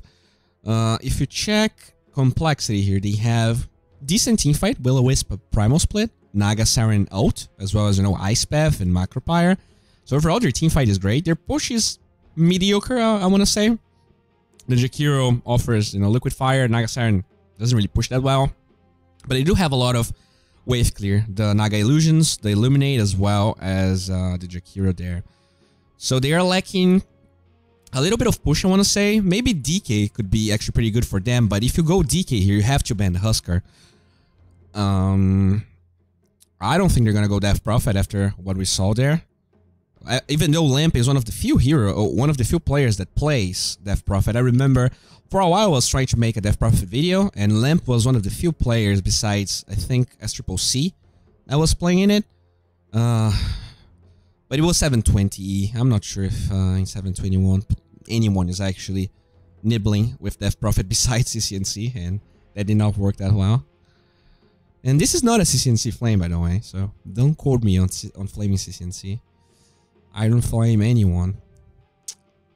Bans here. I don't know, man. We're gonna take the OD out. Oh, so they take the OD. Is this a DK anyways? And they are gonna try and fight against the Husker? I'm sure CCNC plays Husker. Or maybe, I mean, Husker gives you push. Or maybe this is a Timber Saw. Nah, there's a decent amount of magical damage with the Luna there. I'm not sure. And it's not like the Timber Saw gives them push or Roche. Or, yeah, I don't think this is a great Timber Saw game. They are burning for the reserve time here. They will. Whoa, that is a Dazzle. So is this mid Dazzle carry Naga Brewmaster offlane? I guess it is. So how does Dazzle and Husker fare? And can Dazzle actually win this lane? Maybe he can. So if you don't go for the Husker here, what are the other options? They don't really lack push on the side of FaZe. So they might go for something, you know, non-Husker related. I think they can Roche and they can push anyways, even without that hero. They do have 13 seconds here. They're gonna try and think about what they want. They will pick... Alright, there you go. Timbersaw, definitely better on the side of FaZe. You're gonna be able to handle those Naga Illusions. You have a way to disengage from the Poison Touch. You can build magic resistance. They do have a problem in actually attacking that Will-O-Wisp, right? I think, like, they have some extra attack speed from the Beastmaster, but if they're going to be forced to pop BKBs to actually attack that Will-O-Wisp, they're going to be in huge troubles. I remember, I think it was Liquid versus Secret, and the Luna was forced to BKB to just attack the Will-O-Wisp, and the fights were not looking good. Either way, this is Complexity versus FaZe. I'm your caster, Bowie. Nice to meet you all. I know, I'm not Grand, so you might not be as impressed with the casting as you usually are with him, but I'm gonna try my best here. And yeah, I want people typing 1 if you think Complexity gonna take this, and I want people typing 2 if you want FaZe to win. Alright.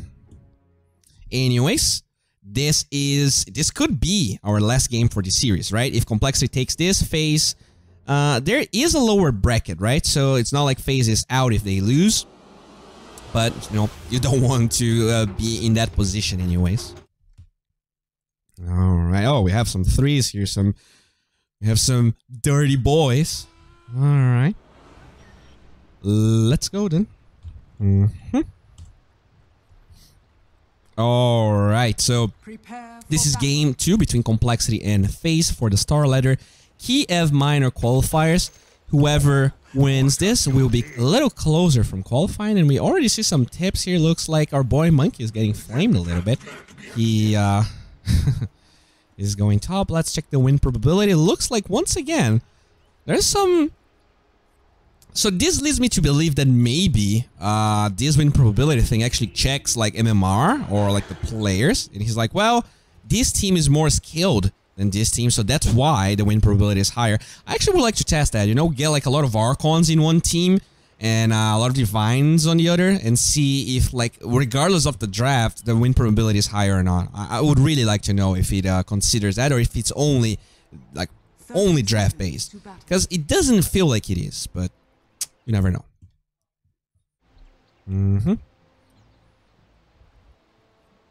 All right, in the top area of the map, we're gonna see Miracle with the Naga. Already has 4 branches.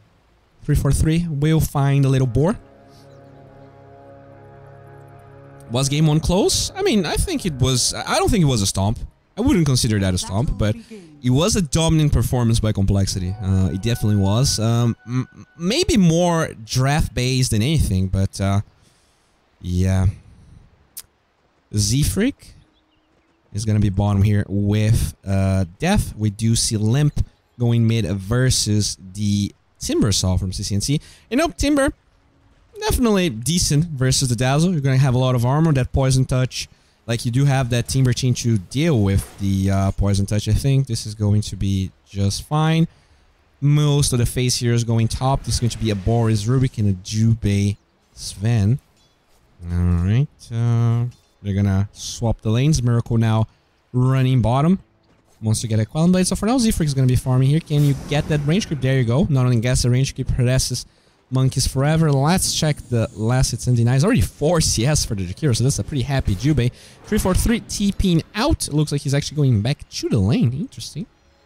And the middle lane looks like the Dazzle having a pretty good game here. Whoop. CCNC just snatched that one up. So the Luna versus Brewmaster. Once again, Brewmaster. I guess Luna is another hero that deals relatively okay versus Brewmaster, but not as much as the Weaver. So this matchup is going to be a little harder for Mason.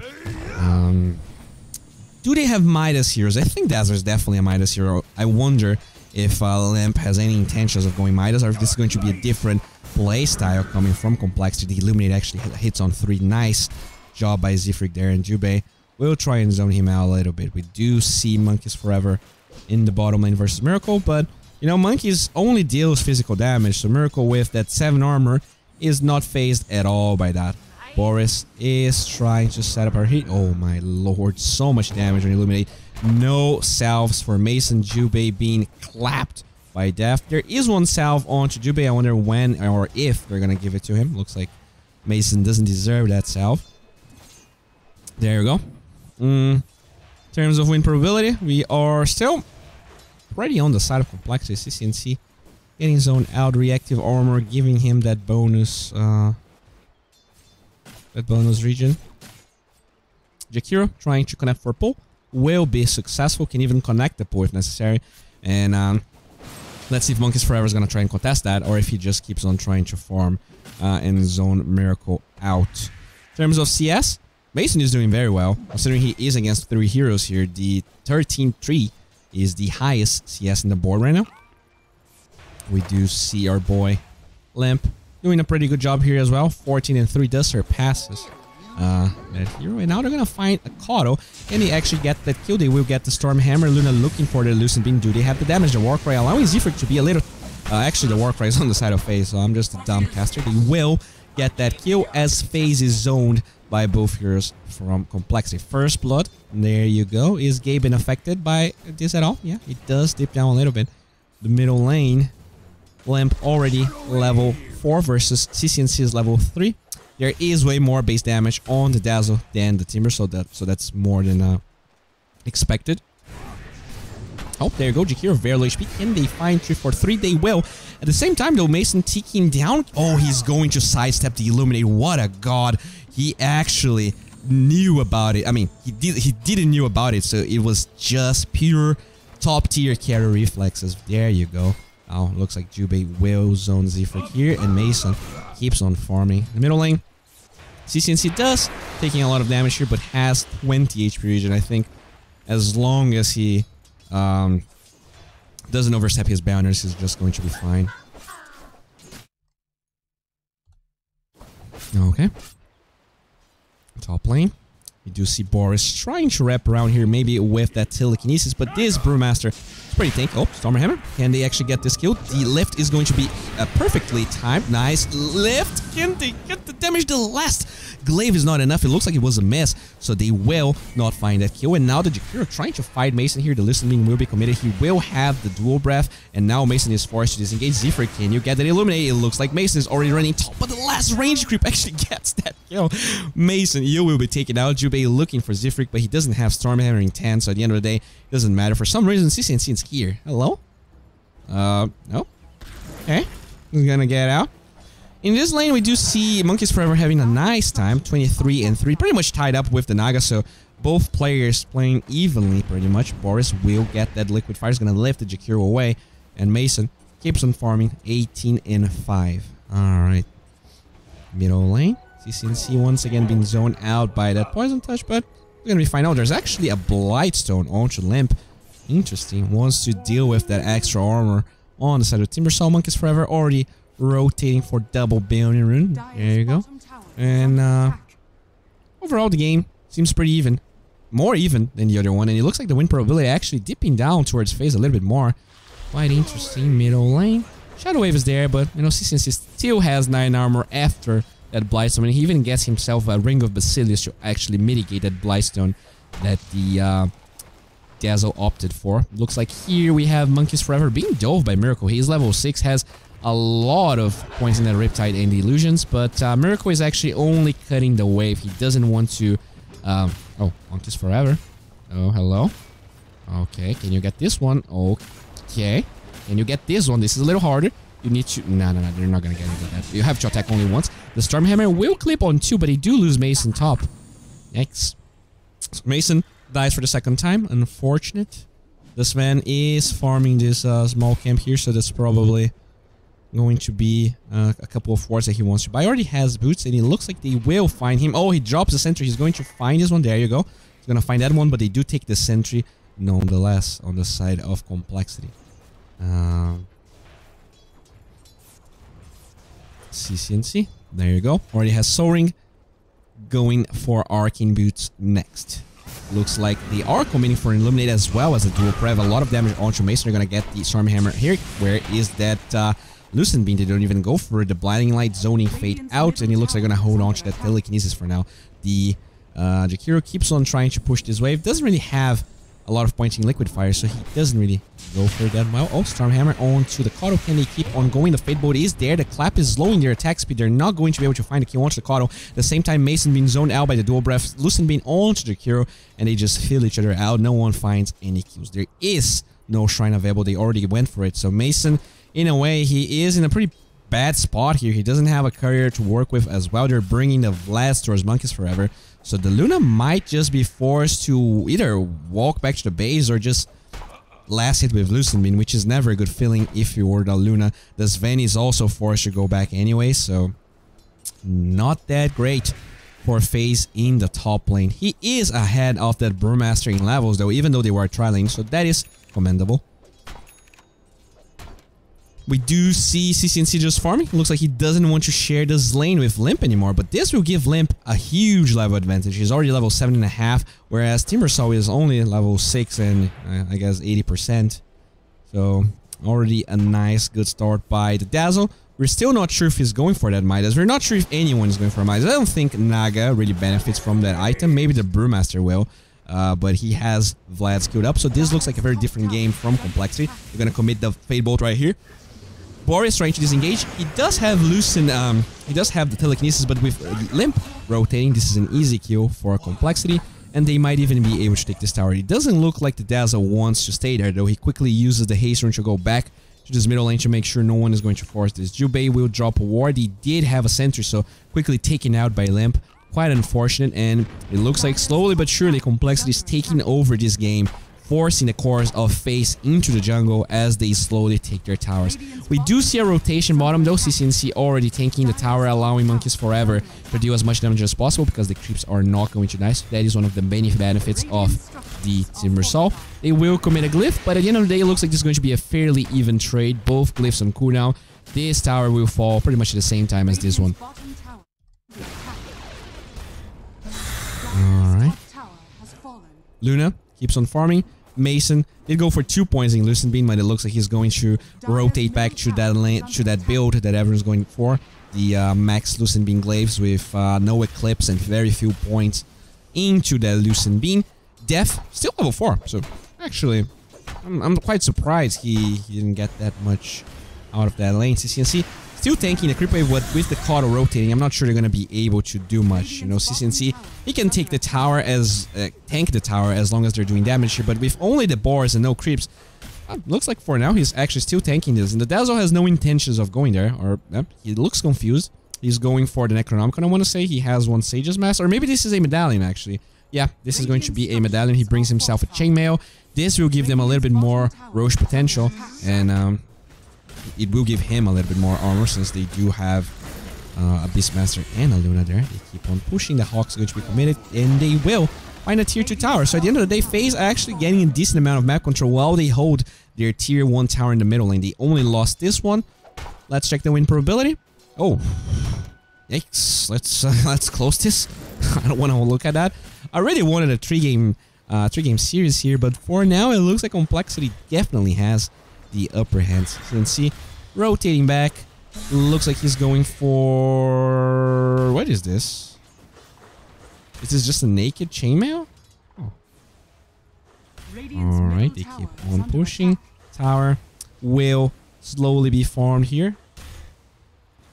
Oh, rotation. We're gonna commit that poison touch. Limp still. Where's that stun from Jubei? They're gonna go for it, but nice. Willow is holding the entirety of FaZe into this middle lane with that Macropyre. So much damage. Look at the HP from Boris. That is a kill, and even CCNC, he's going to be taking out the Macropyre, doing a lot of damage, and the rotation from FaZe just gets obliterated. They did have to commit a couple of ultimates right there, but if they can find this tower, I think this is more than enough. Miracle, not really sure what he's going for here. Usually the Nagas, they just rush Diffusal Blade. Sometimes you see treads into Diffusal Blade. Not entirely sure what is in the courier here. Looks like this is... oh, so he's going for Boots of Travel. So that is a different build. Complexity. Oh. Mid tower, they are still trying to defend this. CCNC will commit the Chakram. Can they at least get a tower deny? There is no glyph on the side of FaZe, and the tower deny is not going to be there. The Brewmaster finds that one.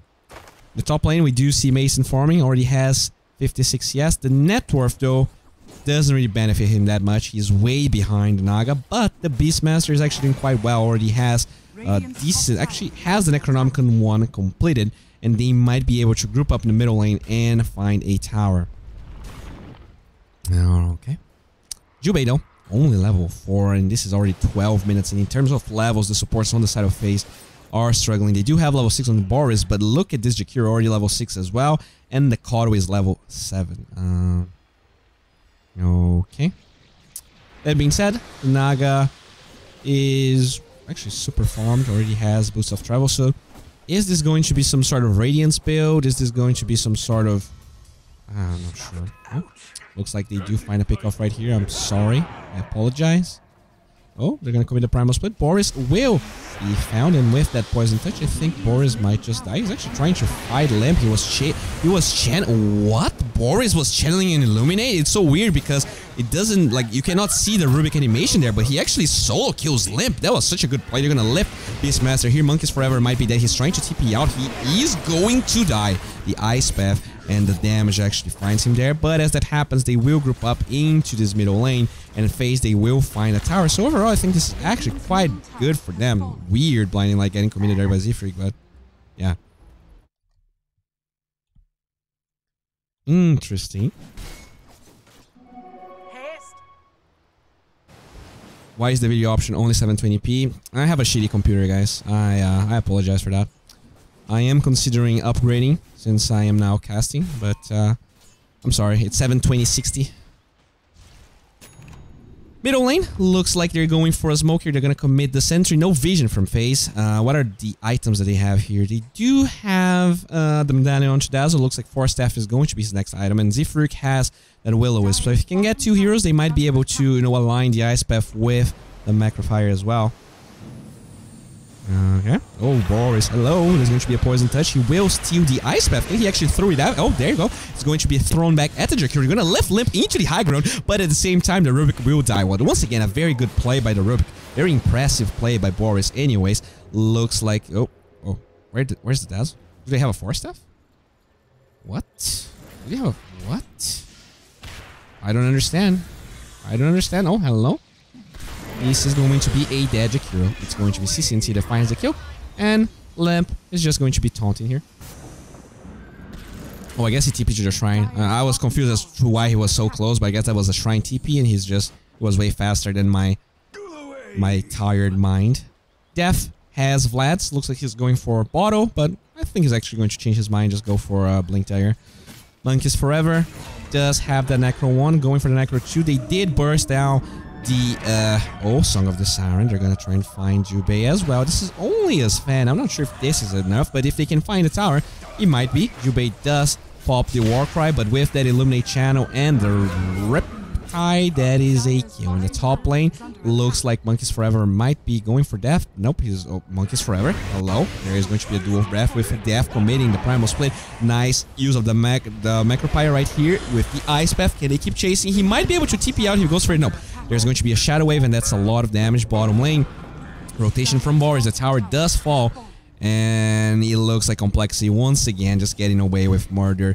The win probability spiking up. Mason is farming to its heart's content. But can he win against all of those heroes on the side of Complexity? That Dazzle already very, very farmed. That Naga ahead of everyone else is going straight up Manta. No Diffusal Blade.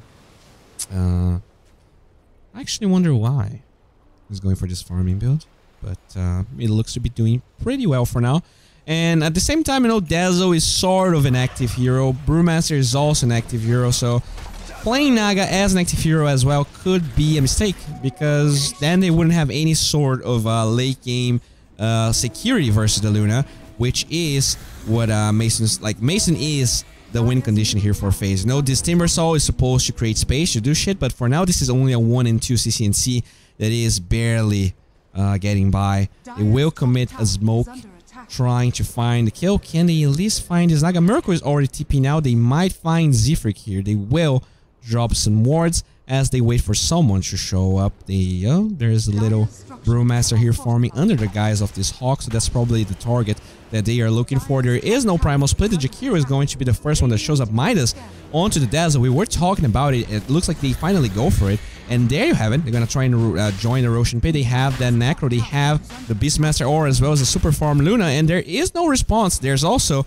Song of the Siren for the Naga, but Miracle is nowhere to be seen. This might be a free Roshan. The Naga illusion actually gets close to Roshan, but they don't know the exact HP, and I think they're not going to be fast enough. There you go. Roshan for Mason, and this might be what FaZe did it to actually go to game 3. Now, Luna will keep on farming. The Dragonlance is going to be completed. I wonder if he's going straight up Hurricane Pike to be able to handle, to disengage from that Will-O-Wisp, or if he's going BKB to actually fight the Will-O-Wisp and try and take it to Complexity. The problem of going BKB on the Luna here is that the Oh, there you have it. They're gonna try and find the Timber Saw. The Usurper will dispel some of those debuffs, but he just sets up that Ice Path perfectly. And CC, yikes. He's going to be taken out. Maybe the Force Staff would be a better option here. Now they're gonna group up, even though there's Aegis on the side of FaZe. A lot of damage already being done. Jakiro will find Jubei.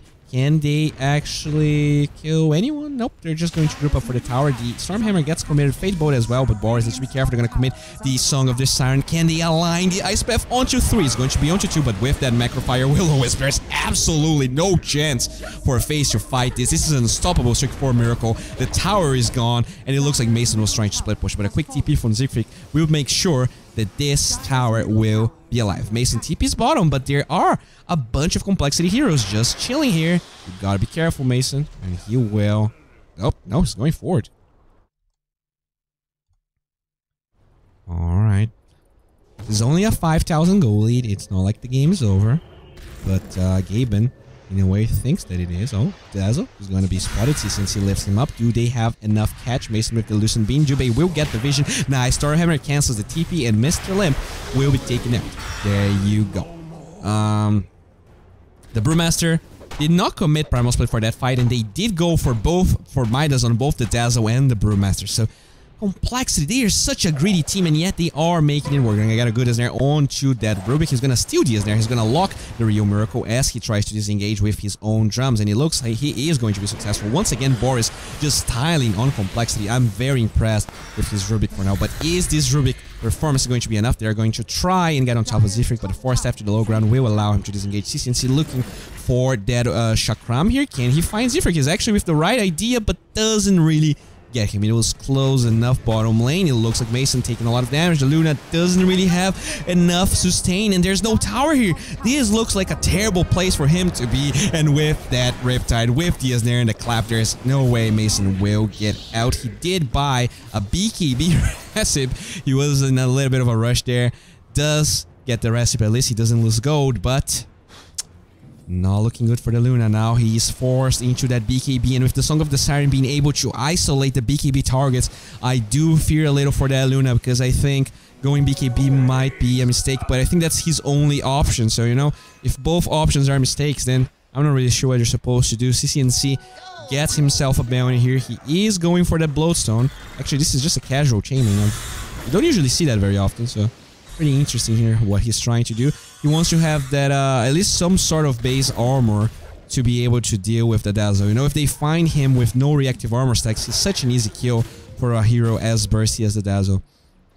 FaZe, Jubei did get the Tread, so let's check everyone's items here.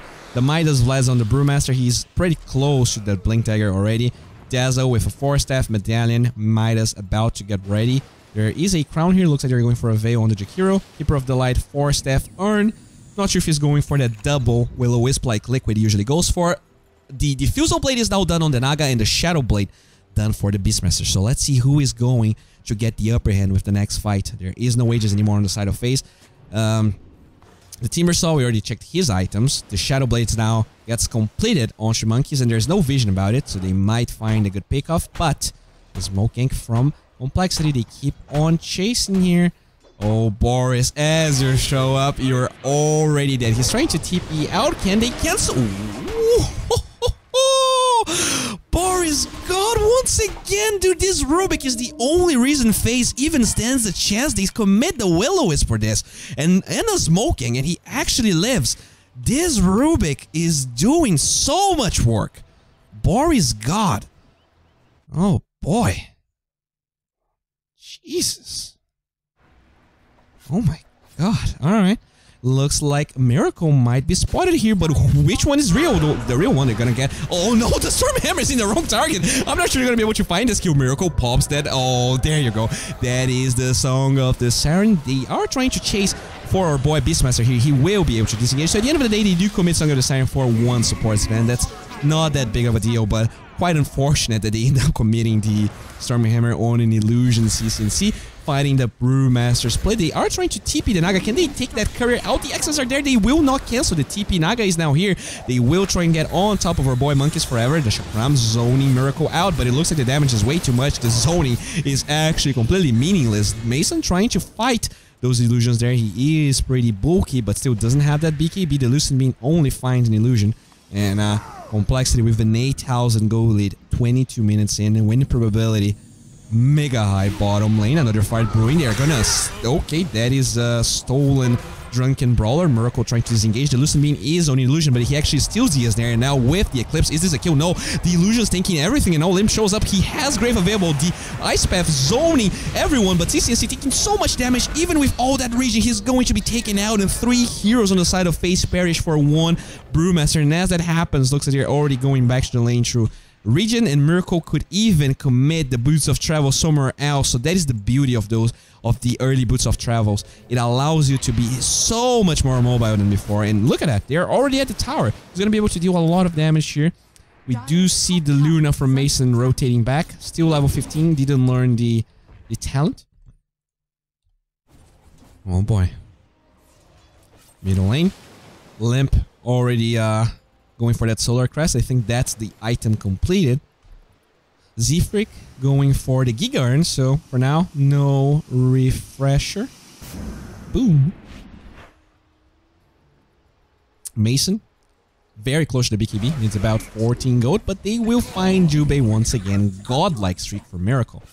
So, you know, for a while, medically was considered, you know, just a fluke, you know, a guy that was considered to play Naga Siren WoW, and that's it. And he was ignored for a long time, and even when he was in some teams, the teams never seemed to succeed that well, and suddenly he just joins Complexity, and this bad boy is rocking here. He's doing a lot of work. 14,000 net worth, 24 minutes in. This Naga Siren is out of control, already going for that hard. It's going to be impossible to burst her down. The Luna, you know, usually handles illusion heroes relatively well. The Luna Glaives are very powerful, but if you have, you know, 4,000 HP on a Naga Siren, how the hell are you going to handle her? Like, the Horde actually gives 1,400 HP for everyone now.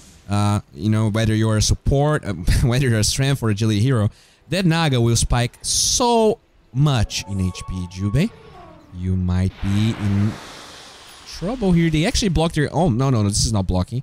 So they do ward here. Usually a spot where the sentry from Complexity is not going to find it. This is a good ward. This is a great ward. This is a top tier ward. You know, he uses the tree area here. He wards. And now he does have some idea. It really allows FaZe to play better, but they're so far behind that top tier wards are not going to be enough. They have to take top tier fights, and it's going to be up to Mason, up to CCNC, up to that Boris Rubik that for now did deliver, but it's just a Rubik. Mason actually being run down by these illusions. 472 move speed on those Naga illusions. Jesus, CCNC trying to push here. He has the backup of Boris, and it looks like they will be able to disengage at least for now. Alright, Limp. Already level 17. Going for that side of ice. The bad juju stacking up. Oh, Boris. Miracle. Okay, the TP outcome through. Mason, level 16, has that BKB. The Manta is going to be the next item of choice. Usually it's very rare to see, you know, agility heroes carry agility heroes, not going for Yasha first, but he was forced to go Dragonlance and BKB before getting that Yasha, and that definitely hinders his farm. That's probably why he's behind the Dazzle in that turf, and also because that Dazzle has a Midas with reduced cooldown. Same time, Limp rotating here. Looks like he will find Monkeys Forever. The Poison Touch gets committed, but Shadow Blade is going to be there. CCNC trying to disengage, but the Blind Line. Nice use of that Timber Chain with the Usurper dispelling most of those debuffs, but can you dispel this Mega Urn? Maybe you can't, and with everyone here, CCNC once again falls. This Timbersaw looks like a freaking poodle. Jubei drags a creep wave around, just trying to make sure that there's no chance for Complexity to push, and he's just dragging the creep waves around. There you go, another Stormhammer will be able to take that down. The creep wave in the bottom lane was taken out, so they are just trying to cut the waves and make sure the Luna keep on farming. For how long they're going to be able to do that, that is a question that only Gaben can answer. And it looks like not for long, only a 7% chance that FaZe can take this game. Miracle pretty much already has that heart, and he's just going to keep on farming and farming. The Diffusal Blade, the Manta. This guy is out of control. Middle lane, Z-Freak does get a gem as well as the tome, and he has the cast range. Oh, the cast range. Oh, Will-O-Wisp. They will find the little Monkeys Forever. They have the gem. This time your Shadow Blade is meaningless, and the right clicks from Limp. Jesus Christ. That is another kill. And the Sight of Eyes is on the way. He needs about 2,000 gold. Boris, trying to cut up waves. He has gold for the Blink Dagger, but if he goes for it, there's not going to be buybacks. Mason will get level 18 with this. Is on the way, but the dire scan reveals that Complexity wants to finish this game. They're gonna join the Roshan Pit. They have the Vlads. They almost have a Radiance Brewmaster. No, in fact, they might just have it. The Radiance recipes here. Whew. Not the greatest game for FaZe once again. The Jakiro shows up. Doesn't have Uceptor to lock CCNC in, so he's just going to disengage. The Bloodstone is his item of choice. Not sure how well it's going to work out for him, but we're gonna have to wait and see. Radiance now done for this Brewmaster. They have so much more team fight advantage right now. All right.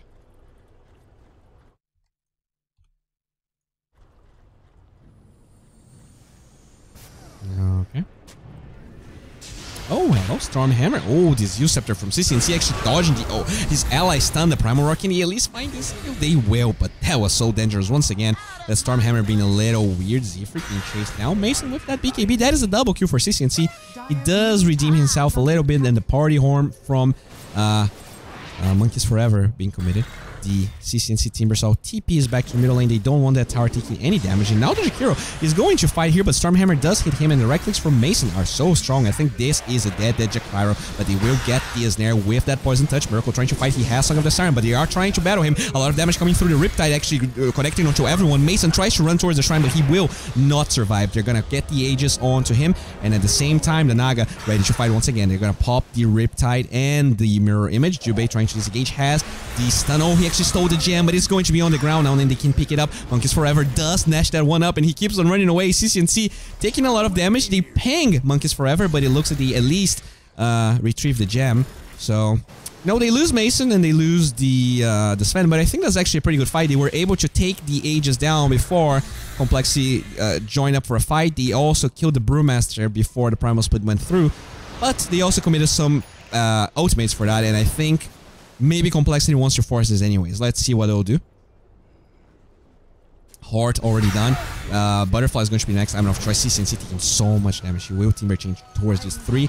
But oh, there you go. They're going to keep on going for him. He's so slow. The Bloodstone gets committed. He's getting some HP back. The Chakram is going to damage those heroes, but not enough. At the same time, it looks like they are going to lift him up. They're going to put him back. The Sight of Eyes is there. Primal Roar holding the Naga Siren in place. They will buy back CCNC, but the Solar Crest just makes him so tanky, and this tower will fall super fast. The Chakram going back. CCNC, you might just die back. He has the Uceptor to buy time. The Chakram slowing them down a little bit. The Godsurf being committed onto Jubei, but can they actually hold this? The Ice Path will connect onto one. It is actually the Luna, and Mason never had time to pop BKB. What? How don't you pop BKB against an Ice Path? That's like the easiest BKB. Well, no buyback for Mason for a minute. I think this might be M-God being thrown back into the lower bracket. Nice, beautiful blind light towards the Ice Path. It kills Jubei. It looks like this game might just be over, and this is a 2-0 for Complexity. No chance. There you go. GG, well play gets called. They are Complexity. They are going to the winner's bracket, whereas FaZe, they have their backs against the wall. Guys, I'm your caster boy. If this is your first time watching the stream, consider subbing to me on YouTube or follow me on Twitch. It really helps me out. I'm an up-and-coming caster, and I'm going to be casting the entirety of Dream League, so maybe if you enjoyed my cast, you will know when I am casting other games. Thank you very much for being here, and I'll be casting the entire NA qualifiers today, so stay tuned. Do not turn the stream if you want to see more of me. I'll be right back. Enjoy this quick break with some crispy music.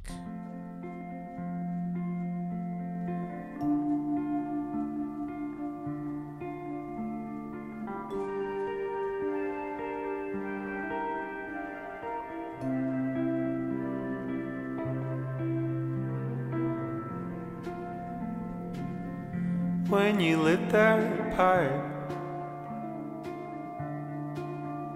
it caused me a terrible fright.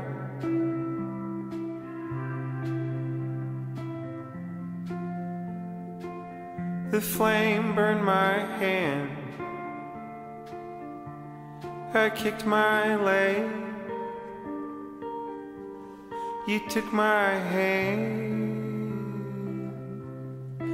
If you're on the water, water, water, water, water, beware.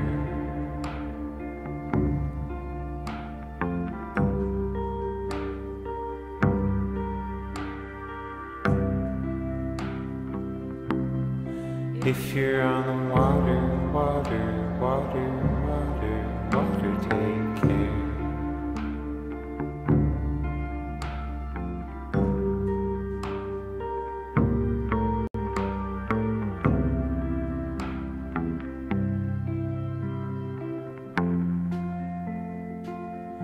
When you left that boat,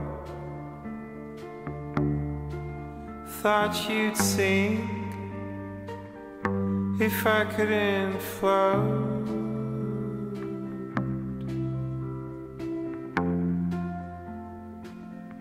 Would you lose your guilt if I was your daughter or father? If you're on the water, water, water, water, water, beware.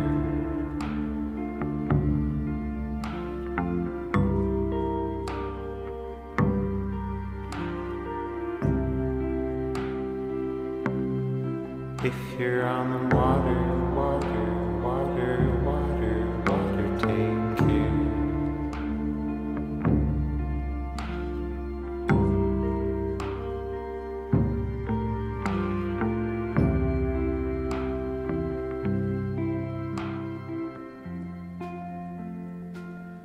When you climb that tree,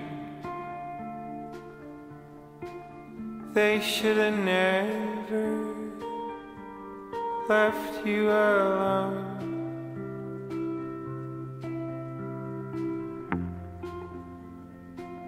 I wish I heard you shout. I would have rushed down at the slightest sound. If you're on the water, water, water, water, water, beware.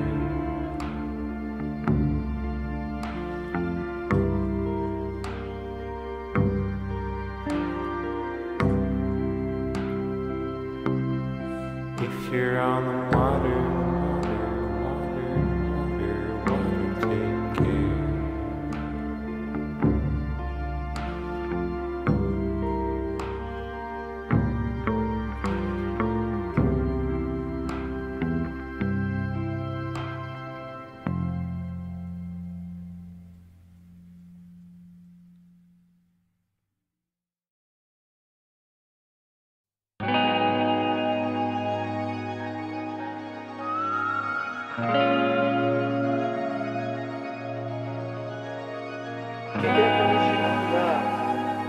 Love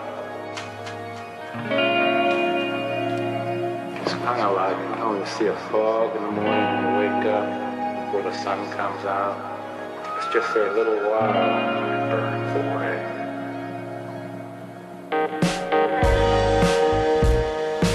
Broken by love as a device itself.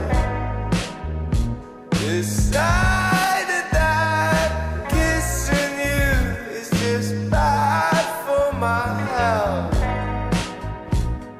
So I'm gonna run away. I would've told you why if there was any space for me to say.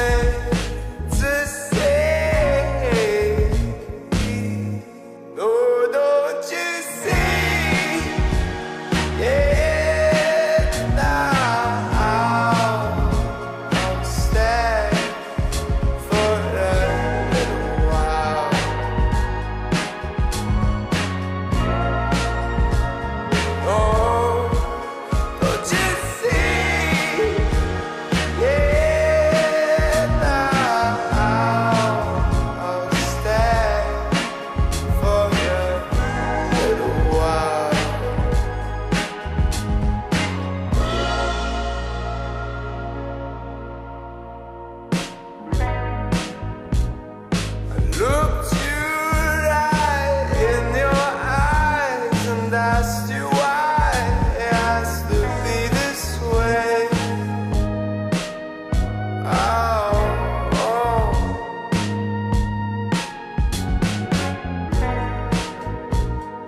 And to my surprise, you did say, this is just you and I, babe.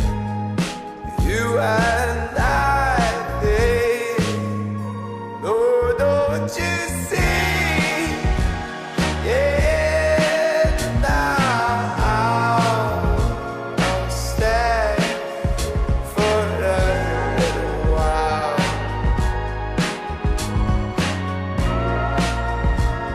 No, don't you see? Yeah, now I'll stay for a little while.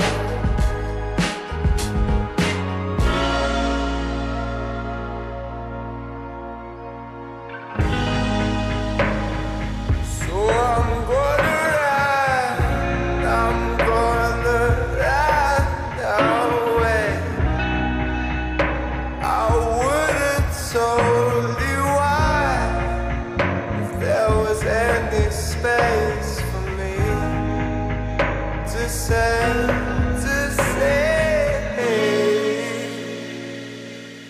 no, don't you see? Yeah, now I'll stay for a little while.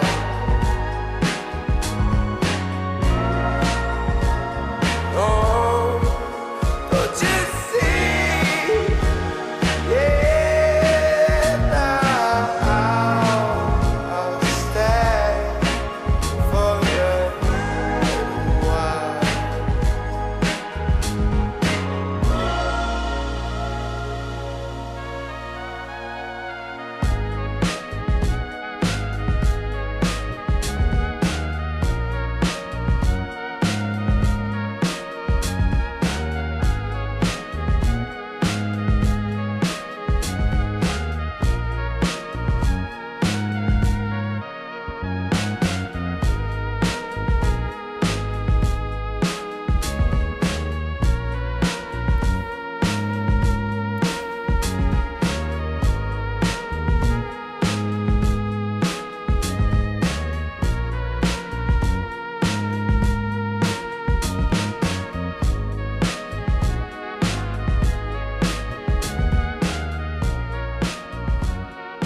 said you won't trust nobody.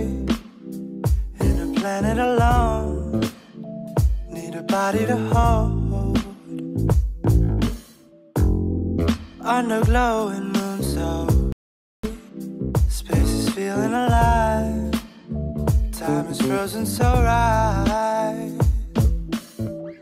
Take me out of my own head. I've got these visions of you smiling down at me instead, with a shimmer of something new. Baby, you restore my fallen pride. Save me from the chaos in my mind.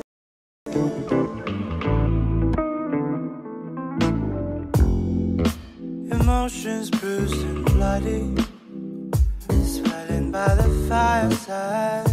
Starry night so warm inside. Flying near 140. Summer winds will swallow you, make you feeling honest true. Take me out of my own head. I've got these visions of you smiling down at me instead, with a shimmer of something new. Baby, you restore my fallen pride. Save me from the chaos in my mind.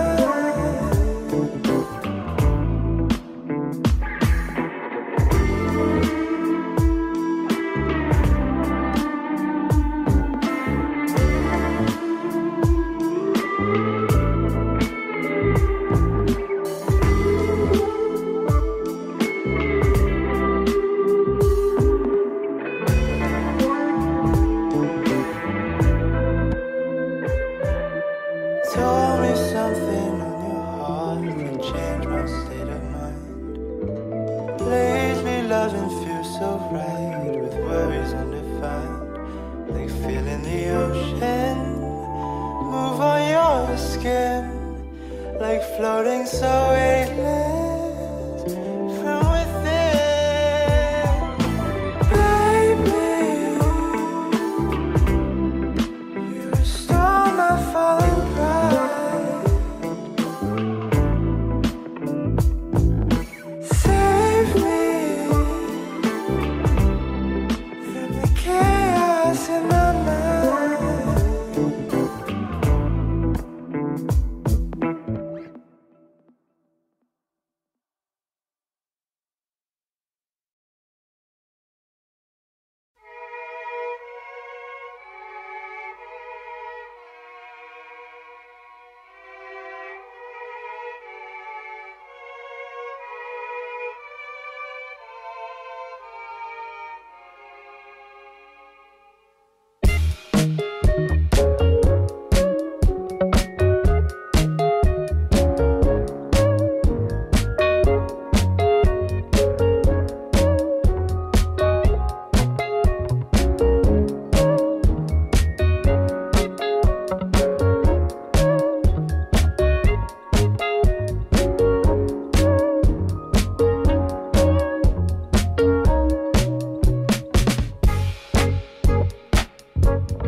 Your footsteps on my mattress, fill it with your absence.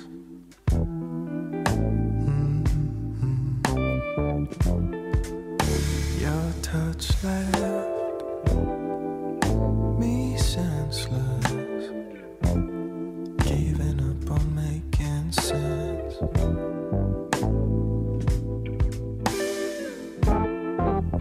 I need to see you.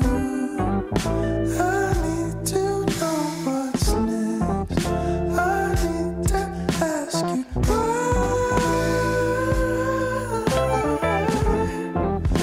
Wanna see through you. Wanna know what comes next. I need to know now. 'Cause it's been going round in my head, and I cannot forget what you said. It's been going round, it's been going round my head. And you gon' say it all in one breath, but this is more than just a mindset. You gon' say it all, you gon' say it all in one breath.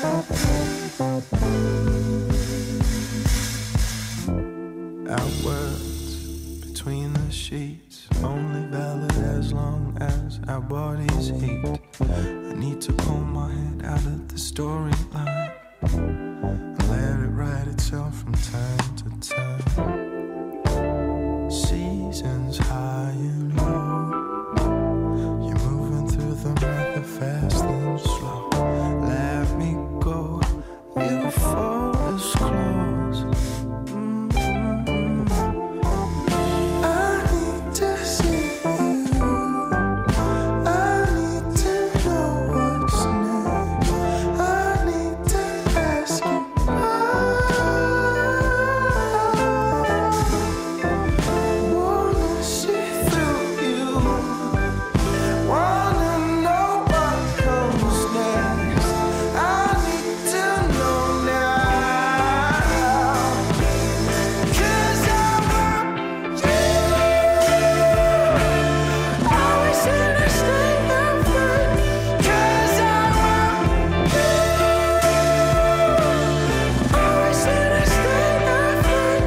'Cause I want you.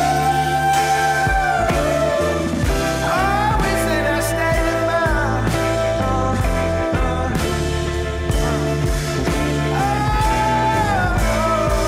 'Cause it's been going round in my head, and I cannot forget what you said. Yeah, it's been going round, it's been going round in my head. Oh, and you gon' sing it all in one breath, but this is more than just a mindset. Yeah, you gon' say it all in one breath.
Wandering the streets all through the night,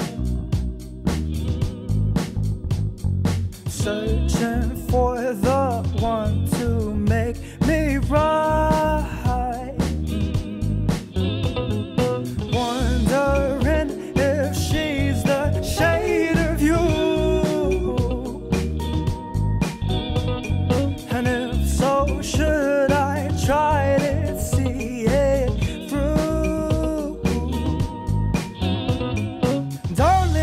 I got my trust issues, warning you stay away.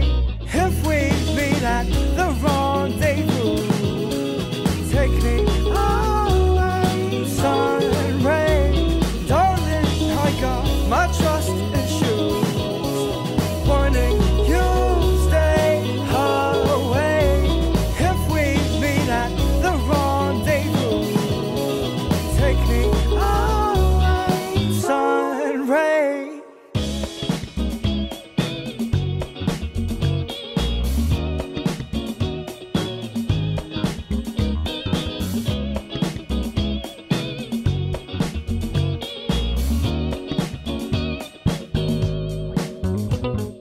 Time and toys may fill my heart with joy.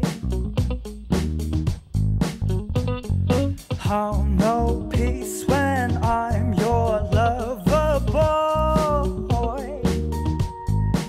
I'll be a school soul, silver and gold, new desire, friends uninformed. Call me lover boy. Darling, I got my trust issues, warning you stay away. If we meet at the rendezvous, take me away, sun and rain. Darling, I got my trust issues, warning you stay away. If we meet at the rendezvous, take me away, sun and rain.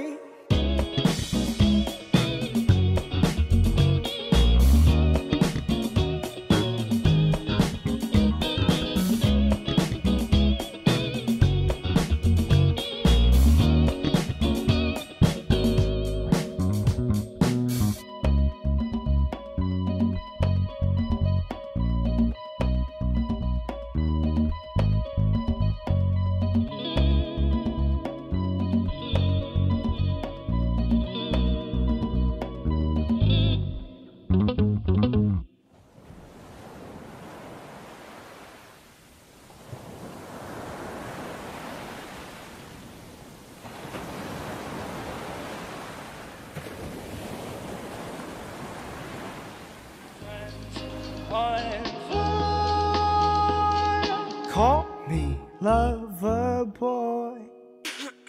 Darling, I got my trust issues, warning you stay away.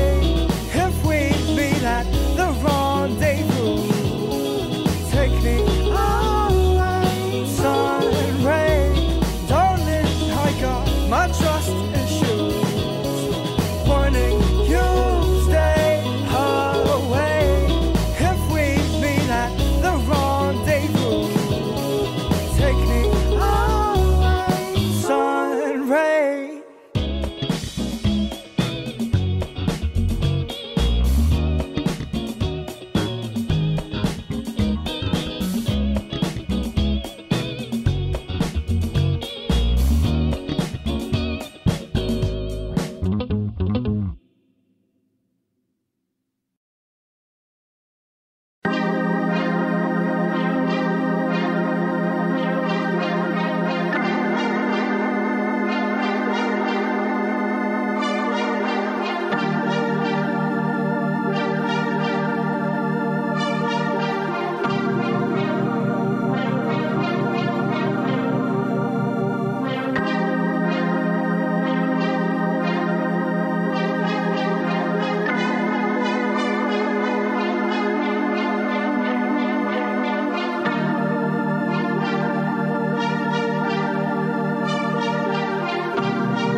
say, then you wouldn't know a single thing about how.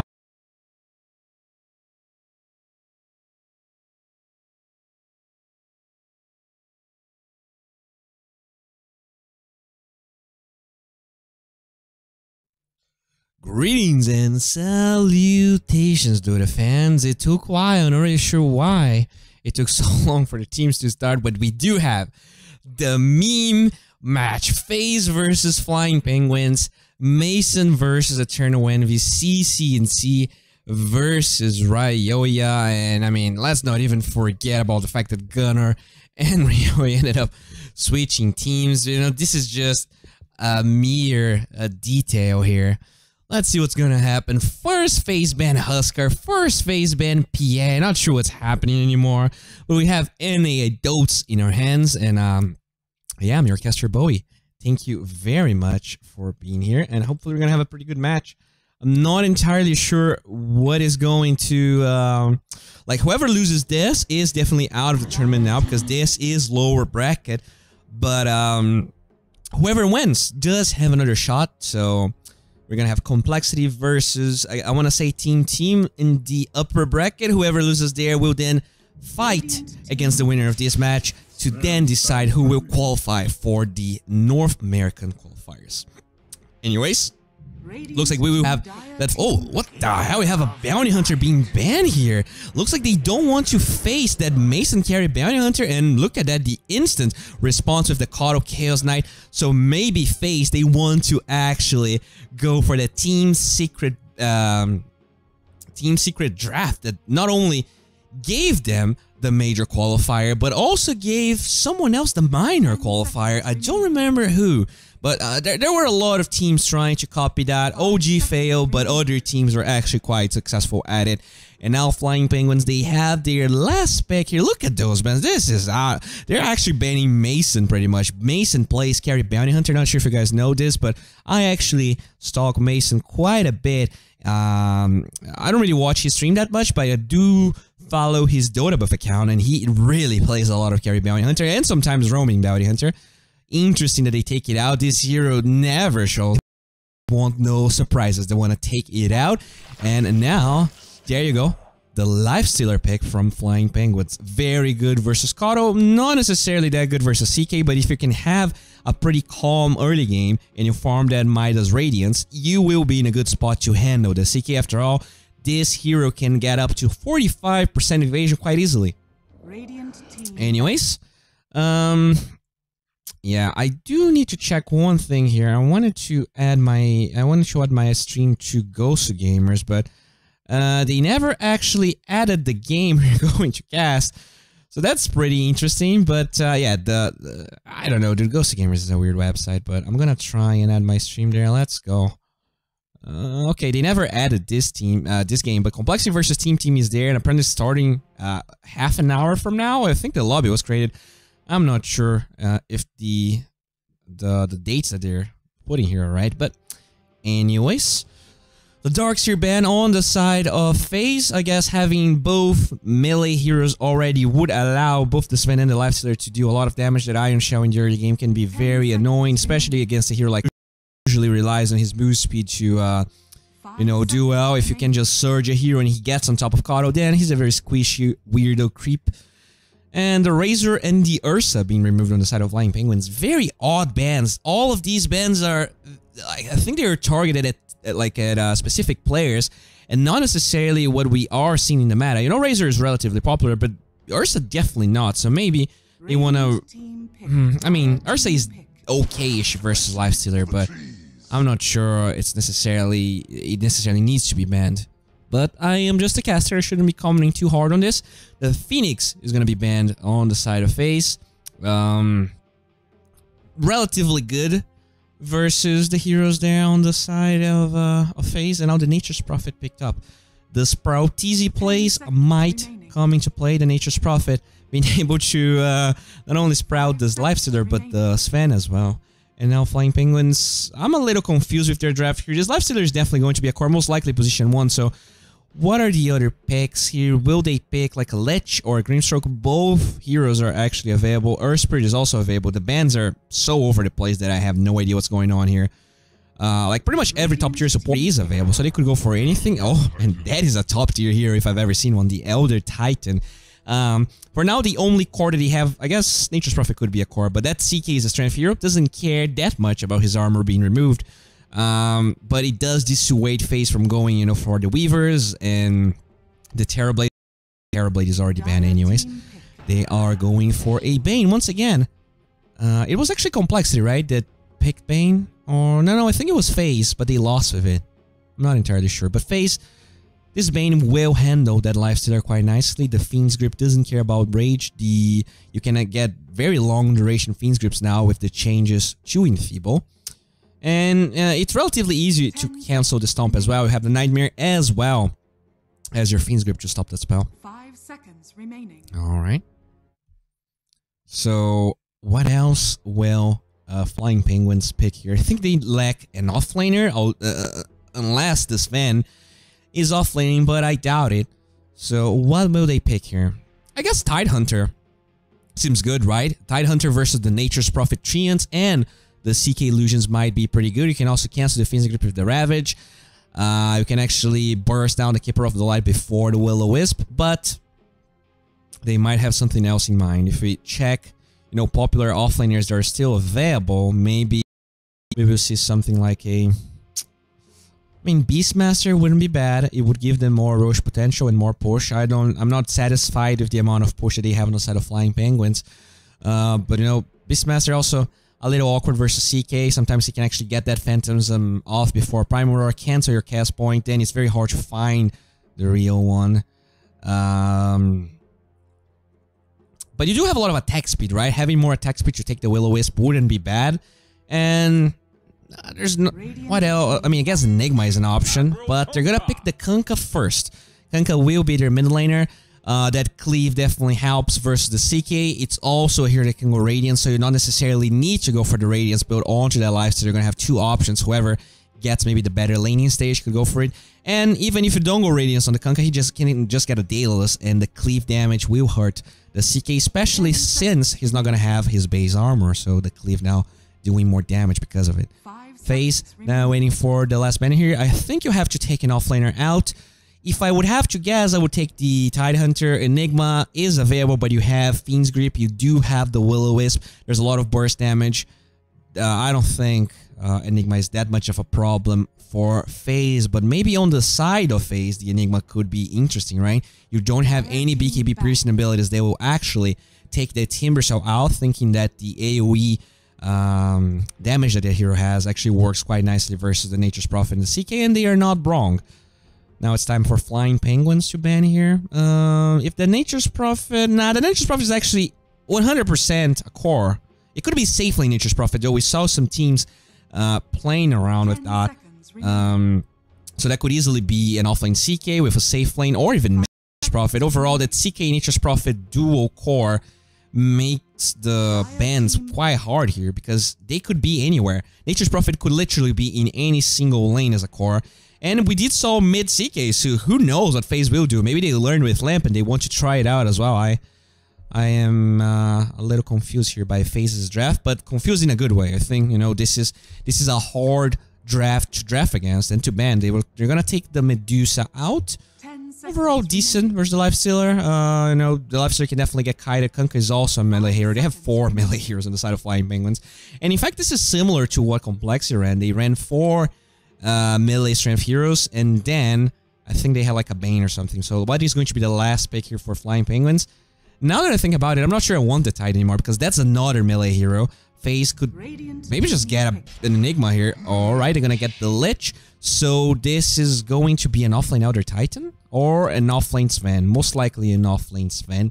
FaZe, will you get that Enigma we were talking about? No BKB piercing abilities, 4 melee heroes. I think this could be an Enigma, you know, with a safe lane CK in mid Nature's Prophet, or just swap that up and go with the Nature's Prophet in the safe lane and mid CK.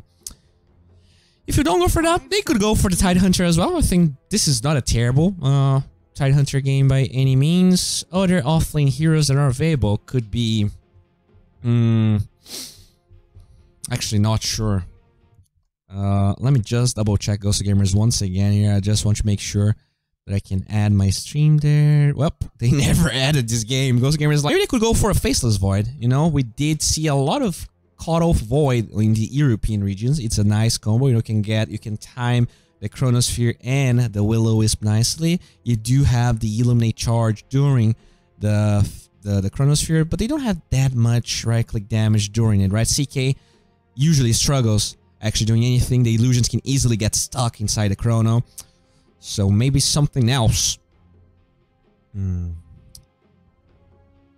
Maybe something else. What will be their pick here? Still thinking about it, and they will go... Wow. No, this is a hero I was not expecting at all. I think it's like one of the heroes that got nerfed them playing the Nature's Prophet in the offlane. And this will be our fishy boy in the safe lane. On the side of Flying Penguins, that is a Lelis Lich, Ryoy on the Kunkka, Flea on the Stanking, Eternal Envy playing the Lifestealer, and Snaking on the Sven. I'm your caster, Bowie. Thank you very much for being here, and let's just enjoy some anecdotes. The loser of this series is going out, and will most likely disband Kappa, but not that much Kappa, actually.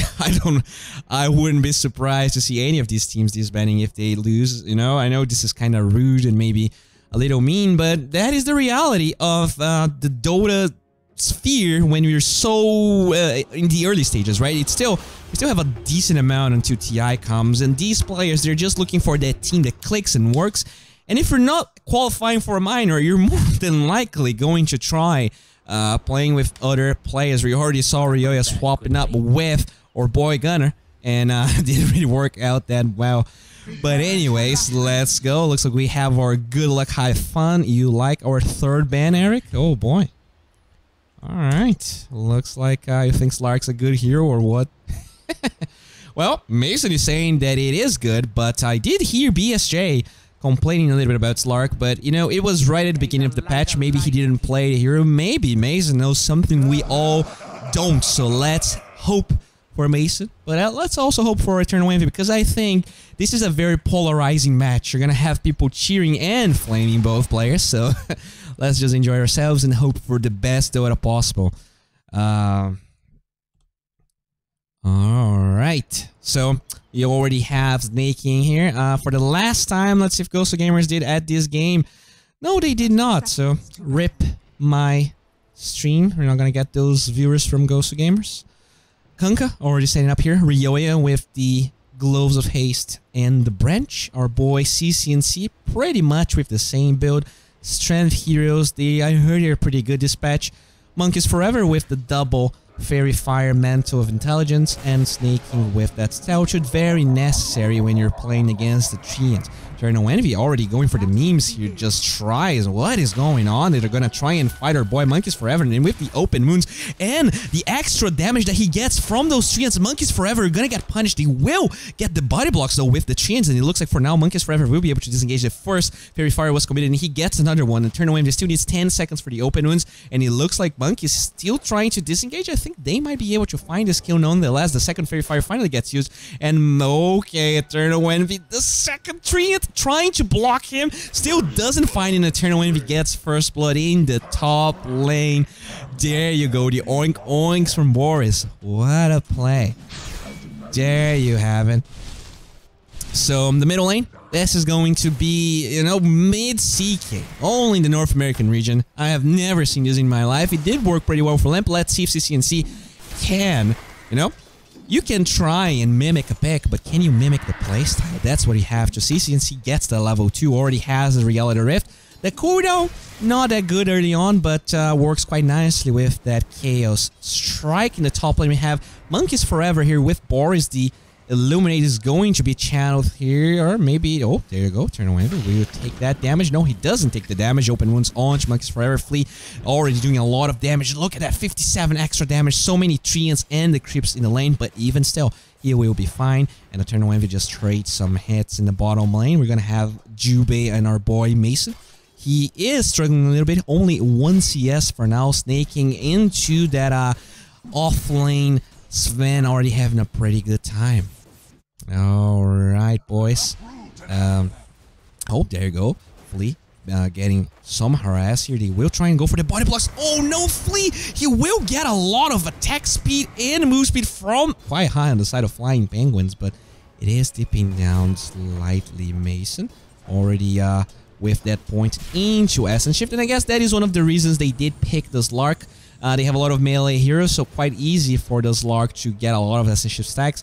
In this lane though, not only they have the damage mitigation coming from that Frost Shield, they also have the War Cry, so Mason, since he's most likely going to deal mainly physical damage, it does get a little harder. You know, they did take the damage out of Pounce, so now you don't deal any magic damage with that anymore, and you only have Dark Pact. So, you know, that's a decent amount. Oh, CCNC, Jesus, Ryoya already taking a lot of damage here. The salve is going to be committed, and there you have it in the top lane. Fleet will get a lot. Oh my lord, 69 extra attack, 362 move speed without boots, but Boris, he is a 405 creepo, so he will just disengage since he's a weirdo. I mean Kato, not Boris. I actually don't know Boris. Maybe he is. Snaking with the Bracer, going for the Boots Qualm Blade. Lelis taking some tower hits here, but overall Mason still struggling, but a little less than before. He is now 12-1. The Lifestealer though is 15-4 with First Blow, so Eternal Envy definitely with the advantage there. He already has that Midas killed up. Eternal Envy closing the gap with the open wounds. The body blocks do start with those treants. Monkeys Forever. very good with the Nature's Prophet. Look at that. Both heroes trying to chase. Oh, but they are trying to lock him in. And Monkeys Forever, you're gonna be stuck there. Your trees, they cannot get out. The stomp will lock him in. Can they actually get that kill? They do not have open wounds for 7 seconds. The TP will come through. Flea will boop him a little bit, but the Nature's Prophet is going to be fine. And he also has the teleportation to come back. He gets his items and he's ready to fight one more time in the middle lane. The Torrent is going to connect. CCNC with those crits. Ryoya already struggling quite a bit here. In terms of CS, that's an, what? 8-0 against 25-15? I've never seen a Kunkka lose a lane that hard in my entire life, and I guess that's the power of the mid CK. Maybe Limp would just actually found a new technology no one knew about, or at least I didn't know about. This Kunkka, like Kunkka wins most matchups so handily, and somehow CCNC's 25-15. This is insane. Look at this. This is already level 5.5 and Ryoya is like level 4 in just a little bit. Jesus. Alright, bottom lane. We do see Jubei and Snake King staring at each other, but nothing much will happen. They are already trying to set up for the bounty runes. It looks like FaZe are not going to be able to stop this, but in the top lane, they might be fighting for the bounties as well. Flying Penguins already going for the bounties on the side. Oh, wait. What the hell? Are you not going for this? What? Okay. Lee will go for it, finally. Looks like, the Illuminate's going to be channeled with Eternal Envy, as FaZe Boots will quickly sidestep that, but Ryoya struggling so hard here, 11-0. I mean, we were talking about the cleave and the power of that ability, but if he doesn't have any levels, if he doesn't have any CS, he's not going to get the damage. Mason very low, doesn't have that Shadow Dance to work with, doesn't have that HP regen, and the Frost Blast from Lelis finds that kill. Nice job. We do see most of the Flying Penguins heroes going for a shrine here, jacuzzi bath, some nice bonding between teammates, and they're gonna go back to this lane. And now the damage starts. They're gonna get the Nature's treants right here with a catapult wave. This is a lot of units that the tower needs to handle before it can attack the catapult, which means that Flea, he needs to zone them out while Eternal Envy tries his best to clear the wave. But there's another one incoming. But if they can get a good Astral Spirit here, this could change. They will hack for the X back. CCNC still fighting. He actually doesn't want to stop. The Astral Stomp will connect. They are going to TP Monkeys Forever in. Can they find CCNC? He's going to have another crit. So 170 damage. The Torrent is not going to hit on anyone but a tree, and Led is very low HP. Monkeys Forever finds that kill, and now they want to turn had a self. He keeps on life stealing, and it looks like FaZe, they're dominating this early game very hard. The tower already falling the top lane, and they are trying to find another one. The catapult still doing damage. They still, okay, the glyph finally committed there on the side of Flying Penguins. TP from our boy Lelis, and the tower will survive. The catapult gets taken out. Alright, a lot of aggression here. Looks like we actually lose the... Apologize. I did not... I did miss that kill. Alright. So 25 denies on CCNC. He already has treads. He already has a bracer, and it looks like there are more items flying here. It looks like he's getting himself some mangoes. He needs to eat. Okay. Eternal Envy has the phase boots, working towards the Midas, although he still needs a decent amount of it. We'll eat a tomato. Actually, infest that tomato. 950 HP, feels good. The Bane rotating here has a smoke as well as some observant and sentries, but this ward already, oh, there you go, will be taken out. But they do know about his own ward, so he needs to be careful where he wards, because it could easily be taken out. Let's see where Jubei is going to take this ward. I think you have to go for a very that is like the most common ward possible. So I expect Flying Penguins. Let's take a look on this. I hope Flying Penguins take this out. They did not ping this, but since they saw the ward being taken out, I think they do at least expect their jungle to be warded. Mason will... He had level 6? No, he's pretty close. Boris did share experience with him there. CCNC, he has an Invis rune. Who's he going for? Flea or Lelis? Looks like it could be our boy Snaking, maybe. They're trying to approach this. Boris is level 6, by the way. Where is that Will-O-Wisp? There you go. It's going to lock them in. The TP from Monkeys Forever. Is it enough damage to find a Flea? No, it's not. They're gonna get the Snake King's Fan. Sprout locks him in. In fact, looks like that Invis was a little less PogChamp than I expected. I was expecting like a double kill or something. CCNC will get that crit onto Ryoya. Already has so much damage, but doesn't really commit many other spells. I'm sorry, you're gonna lose audio for 1 second, but yeah. Bottom lane, they keep on pushing here. Top lane, Illuminate. War is just forming this camp. Snaking wants to contest this though. He has God Strength. Will commit the Stormhammer, and that is some creeps that he will get for himself. Jubei going for that off-lane pull. And Eternal Envy gets gold for that Midas Recipe. Now I wonder if he's actually going to commit for it or not. Flying Penguins trying to dominate this area. After all, it would be nice to get map control over this area to get the bounty runes. But at the same time, it looks like they will get a good TP here with the God Strength. Where is that axe back with the boat? There you go. The Stormhammer will lock our CC and CK in, and they find that kill. So finally, the CK gets punished a little bit, and Ryoya does benefit a lot in terms of gold. And the net worth is, though, very on the favor of CC, more than 1,000 gold for him. Our boy Ryoya needs to walk back to the base. We do see Lifestealer trying to run away here. They do not have Fiend's Grip, so the Nightmare just buys a little bit of time. They don't have the Will-O-Wisp anyway, so they just steal the bounty runes, and Eternal Envy will actually TP back. His Midas is now ready, and he is going to pick it up and maybe look for a large camp to use it. CCNC back into the lane. Time for more catapult waves. I wonder if they're going to be able to pressure this a little bit more. Mason will go for that large camp poop, but our boy Flea is ready. Oh, Mason will actually TP to the top lane, so he sees a lot of pressure and he's going to dodge it. I wonder if he's also going for a Midas. I did saw a couple of Midas Slarks, but not entirely sure if he's going to go for it. Bottom lane, looks like Snaking will claim that tower. He is going for the Vlads as well, so this will give them a little bit of extra armor as well as that extra damage.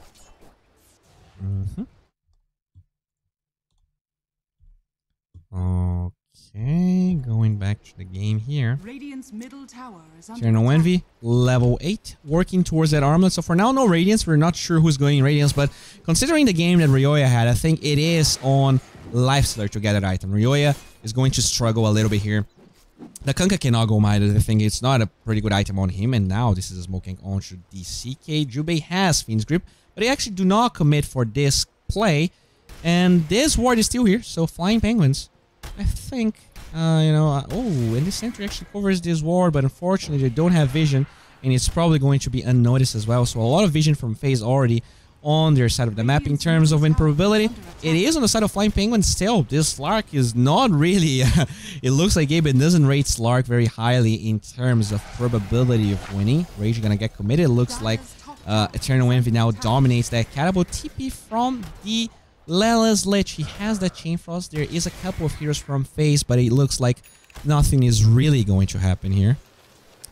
Flea trying to get a level 6 actually has the tome on him, so whenever he chooses, he will have it. Okay. Put you to good use. The game keeps on dragging on. Already a 2,000 goal lead for Flying Penguins. The Slark, no intentions of getting that Midas. The Keeper of the Light is going for the Force Staff. The Nature's Prophet is going for Treads. He already has a Blightstone. The CK with the Midas intentions. So it looks like CCNC is going to pretty much copy what Limp did in that game. And the Bane. I mean, CK going for prizes. The offlane CKs were also going for it. But the mid CK was... I want to say that Limp was the first player into these qualifiers from Star Ladder to go mid CK, but I might be wrong. Maybe they, I don't know, maybe in China they were doing this, or SCA. I unfortunately couldn't follow every single game. Alright, top lane. Mason, already level 9, working towards Shadow Blade, most likely, but he could still go back for Midas if they feel like it is going to be necessary. Fleet did get a level 6. He's still holding on to this Tome of Knowledge. I'm not entirely sure why. Pretty interesting that he is holding on to it. Bottom lane, we do see Flying Penguins rotating here. Snaking is already... Oh, he's so farmed actually. He's level 10 and already has almost has a Blink Dagger. So there's going to be a lot of aggression here. Let's see if this rotation, if the collapse into the mid tower is going to be enough. Jubei will get the Nightmare here, but with the Warcry, they're going to try and chase Jubei. They're going to get the Stormhammer with the Echo Stomp. Oh, nice 4-step forward. It actually saves his Boris. Already having that 4-step once again. This Boris, Cotto, just doing a lot of work. They will disengage, and it looks like the Will-O-Wisp does not get committed. Even then, this Phantasm usage by CCNC could be very dangerous. He's looking for someone here, but yeah, this Phantasm in a way gets wasted. I guess he can farm with it, but overall he would like to do more of it, especially after such a clutch play from Boris. Then whenever oh, so he actually gives up onto that arm, and he's now going straight up Radiance. I do agree with this. I think he's having a free enough game to go for it. Flying Penguins with this very farmed Sven is creating so much space in Eternal Envy.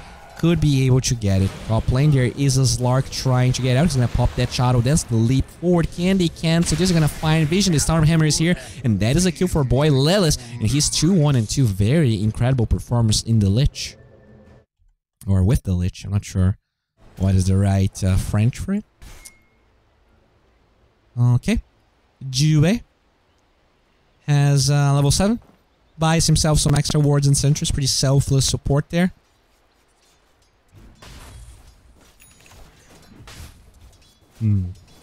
Oh, Kunkka. We'll get vision of CCNC, actually. Doesn't even show himself there. Interesting. Oh, looks like Blink out from Snake King. The Reality Rift gets cancelled because of lack of vision, but finally, not only they're gonna get this, but the TP from Monkeys Forever, they will get the Torrent. And oh my god, Snake King, your damage is insane. They actually get the kill onto Monkeys Forever. Not enough time for anyone to do anything. Jubei was there, but didn't get the Fiend's Grip off, and you can see the impact of this Sven. Even though they actually lost the lane quite hard with Ryoya, every other core on the side of Flying Penguins doing super good. Okay, they are trying to look for Eternal Envy here. Can they get the Chaos Bolt? It doesn't look like they can. This is very awkward. And you know, CK, as the game progresses, usually did pretty well versus the left there. With the Radiance build being popular, I don't think they actually do anymore. But you know, it's pretty easy to, like, the Chaos Bolt is very telegraphable, so you can always just pop your rage before the projectile is gonna hit you.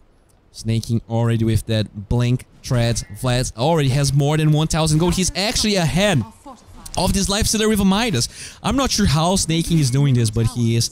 And you know, everyone knows that Snaking is probably one of the best players in NA, and I actually think he's probably one of the more underrated players on NA. They will now group up here. 4 heroes on the side of... Oh no, the Slark gets found. He will get the Shadow Dance off, but with that damage, he's gonna get brought down. Nope, maybe not. They will pop the one, but even with the Dark Pact, they are not going to be able to run away. And now Jubei, he never committed that Fiend's Grip. He's gonna be taken down. And Flying Penguins, the game was looking pretty rough in that middle lane, but everyone else making up for the fact that Ryoya was struggling, and they find Mason once again. That Slark pick 0 and 3. Looks like Mason was taunting everyone, saying that the Slark pick was good, but I'm not seeing the the good in the Slark pick for now. There's no blink on CCNC. The Reality Rift actually finds the flees, tanking the Will-O-Wisp is going to hold the heroes from Flying Penguins in place. CCNC keeps looking for the Elder Titan, but with that damage reduction from the Frost Shield Force, F4 Stanking keeps on running away, and he's super fast for 110 boost speed. Stanking, Chaos Body's there, Sprout, nice Fiend's Grip, the Stomp does not cancel it, and now they're gonna get the Reality Rift. That's so nice, Torrent actually connects, and now they're gonna try and turn this around. Nice Frost Shield holding Snaking in place. They're oh my god, Mason, you need to be careful, but the X is going to bring him back in. They get the kill. No, they don't have the follow. He doesn't get the cleave, and he looks at Ryoya, keeps on moving for the bolt, getting that damage mitigation. They will hit the Bane. Where's the cleave? No, the Sprout is going to lock him in place, but he finds the kill anyways. Ryoya now with the Frost Shield once again. So much damage mitigation. The Torrent with the X back. They will find CCNC 4-step forward. They are trying to get CCNC once again. The open wounds. Eternal Wind will find that kill. Nice Sprout. Can they cut it? They will. And now Monk is forever. The X once again. Jesus, Ryoya. So many X's. Where is that kill? There you go. Sinister Gaze. And it is going to be Ryoya that finds it. Mega kill for the Kunkka. Had such a terrible game, and now he's on a mega kill streak. Eternal Envy, he is crazy, but looks like he's gonna go back, and they find that tower. 5,000 gold advantage for Flying Penguins. It was looking pretty good. The Will-O-Wisp, the Phantasm usage, but the CK from CCNC 0-2, even though he got such a commanding lead. Mason also struggling. He's now forced to go Midas, and it's going to take so long for him to get a Shadow Blade. Oh, but maybe he wants CCNC as well. Actually has a haste rune. They're gonna drop a ward right here, but CCNC will keep on farming. He has vision of Snaking. Now he doesn't. Top lane, Jubei level 7. Boris, Illuminate's gonna get channeled. They actually, I'm sure why Jubei ping him. Oh no, the relic was already done, and he already had the recipe for it. This is an 18-minute Phase Boots Midas Radiance. This is such a good game for Eternal Envy. Oh man, and Snaking, look at him, he almost has an Assault Caress. Ooh, baby. Flying Penguins there are on a roll. The top lane, Monk is forever is pushing here. He did go for that Vlad, so there's no Orchid, there's no way to kill this lifesteal right now. Usually, you know, if you go for a greedy build like Radiance, if you can get a fast enough Orchid, you can actually punish that Eternal Envy lifestealer quite a bit, but he did opt for the Vlads, which does increase the damage of the CK, but he doesn't really care that much about the Radiance Snaking. The Illuminate does connect. He's gonna disengage for now. Eternal Envy already going for Armlet, so he was considering whether he wanted to go Radiance Armlet or Armlet Rendius. He does go for the greedier build. He doesn't get punished, and, well, they're gonna keep on pushing. 3-11, Blighting Line, Illuminate, Boris does hold this tier 2 tower for a while. A lot of pressure here in the top lane as well. So both teams pressuring the other team safely. Eternal Envy by himself, 20 minutes in bottom lane. Look at they're trying to go for a dive. The X, nice 4-step from Boris. He will disengage. The Torrent does not connect. Boris, God. 1-0-1. Dude, this guy is so good. Like, I honestly had no idea how good he is. He just plays with everyone. They will, though. Blink bottom. Looks like this tier 2 tower taking a lot of damage, whereas here, Ryoya can quickly use the X and defend this tower. They are not going to do as much damage, and this tower will fall way faster.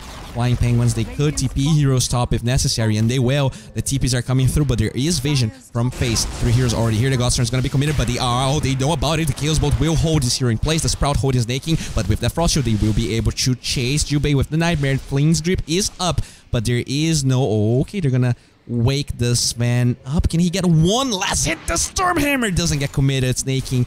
A very uncharacteristic mistake there. TP from CCNC mid. The Stomp is not going to... Oh, Monk is forever. Ooh, nice Sprout. Holds Eternal Envy in place. Is going to eat his way out of here. The Earth Splitter does connect. The Torrent also does. But they are fighting here. Nice Will-O-Wisp. Can they find Eternal Envy? He does not have Rage. And with that 3-second stun, the Bolt will mitigate some of the damage. Eternal Envy is going to get hypnotized. But he actually infests someone. And he will be able to get out the Fiend's Grip onto Kunkka. But he has the damage mitigation. A lot of damage coming through. Eternal Envy with the open wounds on CCNC. There's so much damage. Can they force-step him to the high ground? Yes, they can. CCNC will be up. But they're going to lose 2 heroes. Both supports and tank actually finds the Nature's Prophet, the Slark, and the CCNC CK trying to run away. It looks like this boy is not going to have as much luck. And Mason, the only hero alive on the side of Phase, and this is already a 10,000 gold lead for Flying Penguins. Jesus, this game is looking like a huge stomp from Flying Penguins. That mid CK did so well, yet he's doing so terribly right now, and I don't really understand what happened. For some reason, Ryoya just came back in style in this game. Eternal Envy, super farmed. The Assault Caress. Actually, he actually gave up on the Assault Caress. He's going Sanjan Yashi, looks like. Wants to get that extra move speed to just keep chasing. After all, there is a lot of kite ability on the side of FaZe, and there's also some pretty fast heroes, right? You have the Slark as well as the Kato. Very hard to grab. It looks like this is an Invis rune with, and oh no, that's a Shadow Blade as well as an Arcane rune onto Ryoya. Are they going to Roche? Look, they are. They're just gonna, and these are not their heroes for Roche. No, Eternal Envy will follow suit. Looks like our boy Snaking is also coming, and this is going to be a very fast Roshan, it looks like. Will they contest this? I don't think so. Alright. Okay. Apologize once again for the leg arenas here. Okay. Alright. Roshan being taken out. It's actually a little slower than I anticipated, but now they want to find Boris here. They don't want this to... Oh, Boris. Nice axe with the torrent, with the boat. Can they find this kill? There you go. The Sinister Gaze makes sure there's no Force Staff, and that is a kill. Unstoppable streak for Ryoya, as well as Aegis on Eternal Envy. The Mason's Lark actually looking for some wards here. Actually has a ward, trying to look for those deep wards since he's that mobile. And he does go for... No, this one gets planted, and it looks like Slark will still hold on to that one. Monkeys forever. Oh, there's a Ryoya here. The cleave is there. The X as well. Monkeys, can you get out? Nice. Sprout is not going to stop the torrent, and now with the Sinister Gaze, that's an easy kill. Yeah, it is. Lelis on a killing spree for 1-11. What a commanding performance from that Lich. As this happens, Mason's gonna pop that Shadow Blade. They do have Fiend's Grip onto the Bane. Do they have the damage, Mason? Alright, the Nightmare is there. Oh, no points in Infibble here. Can you actually get this kill? Well, the TP from Kunkka finally comes through. I think it's actually smart that they don't go for this play because they are so far behind. I'm not sure they can kill this guy. In fact, it looks like Snakey wants to find a kill onto Jubei. The Ghost Strafe is here. 1, 2, 3, the Torrent. There you have it. Even playing with the heroes on the side of Flying Penguins can actually get you killed. Oh boy. We are approaching that meme score, boys. We only need 4 kills and no deaths on the side of Flying Penguins. Can they get to 3-2-2? I think this is the most we can expect out of this game. I'm not sure there's much more that FaZe can do. Look at the win probability here. This is 99-1, even though they didn't even came close to getting high ground. But it doesn't look like they're that far behind. Boris is trying to get to that refresher. He already has 1 Perseverance, has 1 Void Stone. This is one of the few things that they have going for them. This Kato is actually very, very farmed, even though he's actually the... no, he's actually the second Network. He's almost as farmed as Nature's Prophet, so that just goes to show how much Monkeys Forever is struggling in this game. We do see a bunch of the Dire heroes looking for some playtime, but there is a ward from FaZe, so they do know that they are there. It doesn't look they're gonna get caught by surprise. Jubei is maybe setting up for a Fiend's Grip. Could they find this? Oh, Force Step, Will-O-Wisp on to 3. They're gonna get hypnotized, and this Lark does show up. Oh, their Titan with Force Step. They do disarm this Lark. He's doing no damage. Lelis will easily disengage, and looks like this fight might turn around. Look at the damage, Boris. You're gonna get taken out. The move speed on to that Sven. Just make sure that they can kill the Kato every single time the Phantasm gets committed, and they're gonna explode Lelis. Finally, they're gonna find that kill, but quickly melts, and at the same time, looks like Mason is trying to fight. Shadow Dance gets committed. The Slark will get axed back, and even with the Shrine, that is an easy kill. We could stick for Ryoya, and that is a 421. Did we ever get 420? I'm not sure, but they will now blink forward. Can they find the stun onto the Nature's Prophet? There you go. Oh, the Torrent does not connect. It looks like Flying Penguins. They're gonna have to get this tower, which is a pretty good deal nonetheless. They're gonna TP. Oh, there you go. Flea, he's gonna buy himself. Oh, he actually had a Midas the entire time, and now the Eternal Envy Lifestealer is doing a lot of damage. The Sprout actually trying to protect the melee barracks here, but they can attack the range. Don't care. And there you go. The Sprout now wears off, and this is the first line of barracks for Flying Penguins. They can just disengage. 22k good advantage. 26 minutes in. This is looking pretty bad. Oh boy, 0%. Oh no. Oh yikes. Well, Eternal Envy, level 20, guess that evasion. He's even harder to be brought down. He has everything. 17,000 gold. This Sven, even without a Midas, super farmed, and there you go. That's an easy kill onto the Bane. He has no counterplay. The ward already been planted by Flying Penguins. They have that damage Amp with the Assault Cuirass. There is one Boris channeling one Illuminate. He doesn't have the refresher. In fact, he's quite far away from it.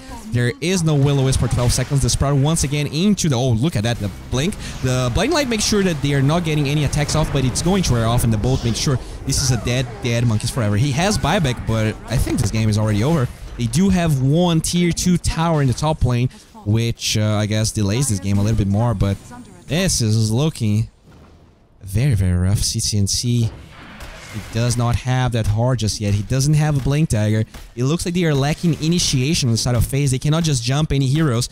And, you know, the fact that Slark struggled so much, had to go back for Midas, really makes this game a very, very rough endeavor for FaZe. They're gonna get a medallion onto this Kunkka, huh?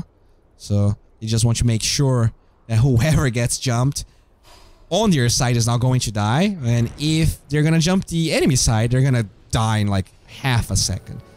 Alright, they're going for the tier 2 tower. They're not waiting anything, and they don't have to, but there's a smoke gang from FaZe. This might be their last shot at doing anything. Nature's Prophet already trying to cut the wave. Looks like they're maybe luring the side of Flying Penguins here, whereas the Tony is not going to find the Nature's Prophet. Oh, at the same time, looks like they actually lost the Lich. Interesting, they did commit a Phantasm for it, so I'm not sure if it's worth it, but the Nature's Prophet did try to play. Oh, there you go, stanking, 4-staff away. Going to connect, and the Will-O-Wisp in a way is going to kill the Lifestealer. What? Huh. Interesting. Stanking. Will TP out. And surprisingly, they do find one kill. Oh boy, it's making a lot of damage. Monkeys Forever trying to disengage. They will have that Blinding Light to protect him for a while, but Ryoya is pretty tanky. He doesn't have a lot of mana, but with this shrine, he might get enough. The Shadow Blade, but they do have that dust. Do they have enough mitigation? Oh, he actually attacks, so he wants to fight. Can he actually get the Bane Nice 4-staff trying to... Oh my lord, one attack finds that kill. Mason, though, he's getting pretty strong. Can they actually find this kill? Nice Shadow Dance. Ryoya trying to... Oh my god, he actually gets the cliff. He's gonna kill Mason. The Earth Splitter will turn this around, and CCNC, he doesn't have any armor. The Blinding Light is just buying time. Can they get Ryoya? He has the damage mitigation. They will find that kill, and this is... Even though they find the Lifestealer right at the start, they just don't have the damage, and that's usually what happens when you are 23,000 gold behind. Oof. Tier 4's Assault. They do TP Monkeys Forever here to try and defend Boris. He is approaching that refresher, but if they don't have the damage, it doesn't matter that they have a refresher. They're just locking them in. They need the deeps. And, you know, this Lark, not that big enough. He has one permanent. One. This is a 0-5 and 3's Lark. This is a... Whew, this is a yikes performance. And, you know, I'm not flaming Mason here. I'm not sure this was that great of a Slark game. Kunkka is definitely here that can handle. We did talk about the Heaven's Halberd possibility. Kunkka did go for it. They have the damage mitigation. They also have the Elder Titan, right? Which makes agility cores in general pretty weak. And now, with pretty much everyone here, they will try and end the game, even though there's no Roshan. So let's see if they can go for this. The Illuminator will fly out. Boris, very close to that refresher. 1,500 gold. Can he sell an item? Will you sell your Tranquil Boots and try to fight this?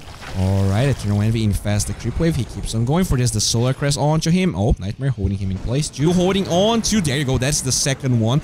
And it looks like Flying Penguins will just disengage. And that is... this is double Will-O-Wisp. They're not doing much. They will bring Eternal Envy back, but it looks like they're gonna cancel that. And now with that Rage, you're gonna destroy CCNC. The GG flies out. And yeah, that was not the double Will-O-Wisp we were waiting for. The Kato performance, not as great as that Rubik performance, but this was a hard game nonetheless. I think this was a team effort from Flying Penguins. Their draft ended up being pretty good, even with that mid CK. They don't get it. Guys, I'm Bowie, I'm your caster today. If this is your first time watching the stream, consider following me here, because I will be casting the entire Dream League, and you will know when I'm casting. I will try and cast as much as possible. Enjoy this short break with some music. I'll be right back.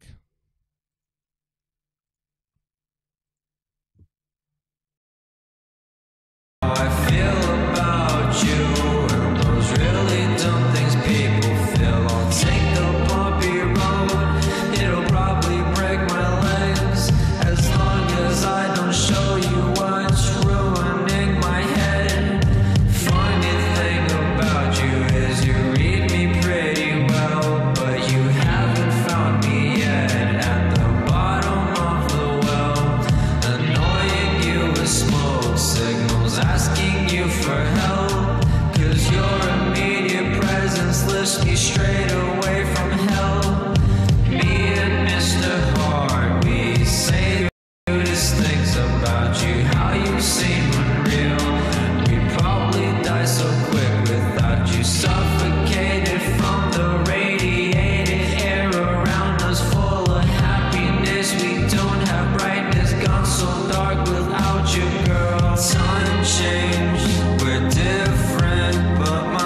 still says redundant things.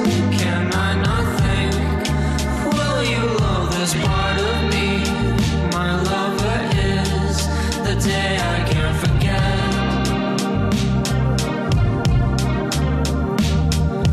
Furthering my distance from you.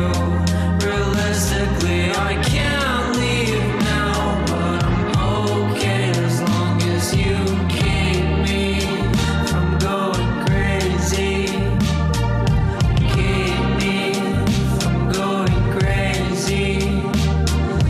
Family calls me crazy and my friends say I'm degenerate, but you tell me I'm so generous and my self-worth isn't hideous.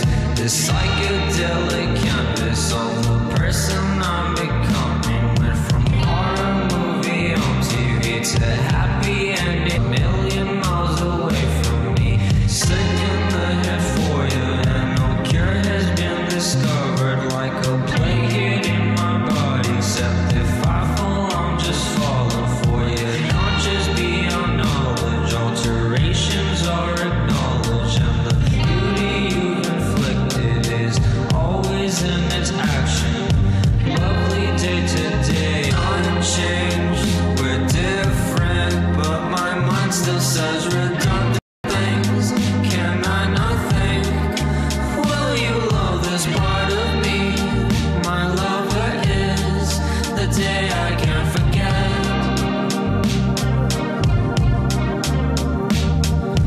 Furthering my distance from you.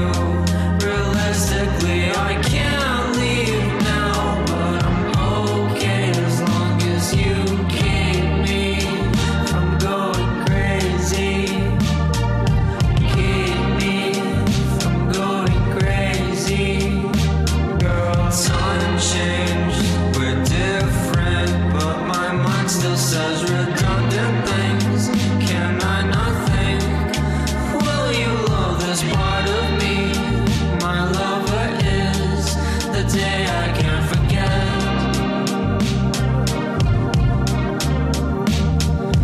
Furthering my distance from you. Realistically, I can't leave now, but I'm okay as long as you keep me from going crazy. Keep me from going crazy.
You can feel it in the streets on a day like this. The heat, it feel like summer.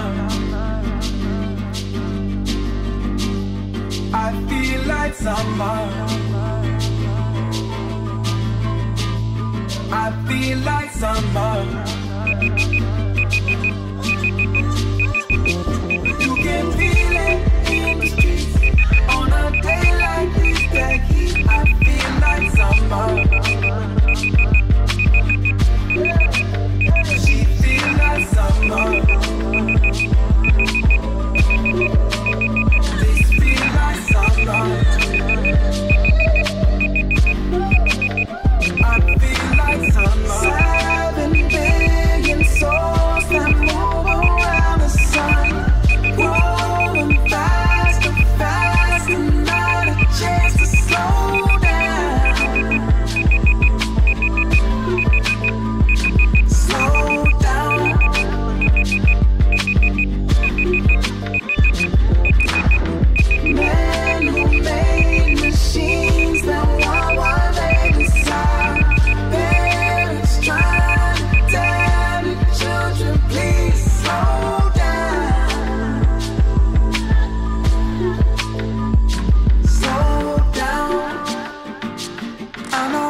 You're never gonna change me.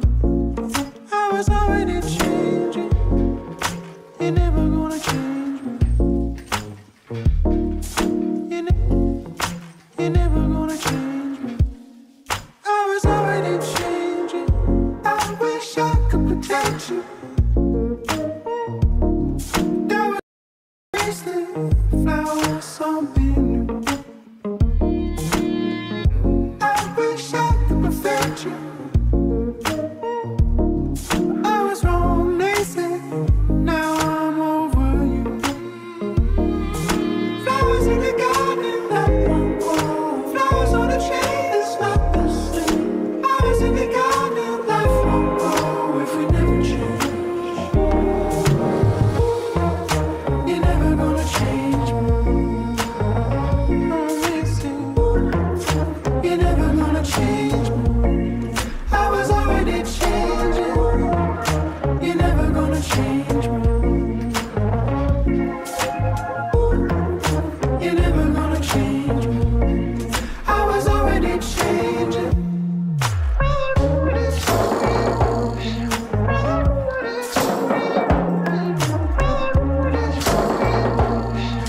You're never gonna.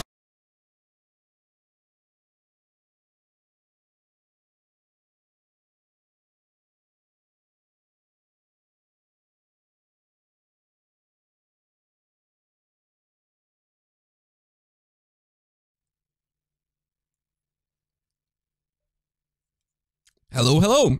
Game 2 between our boys from Flying Penguins and FaZe. So, hope you guys are doing good.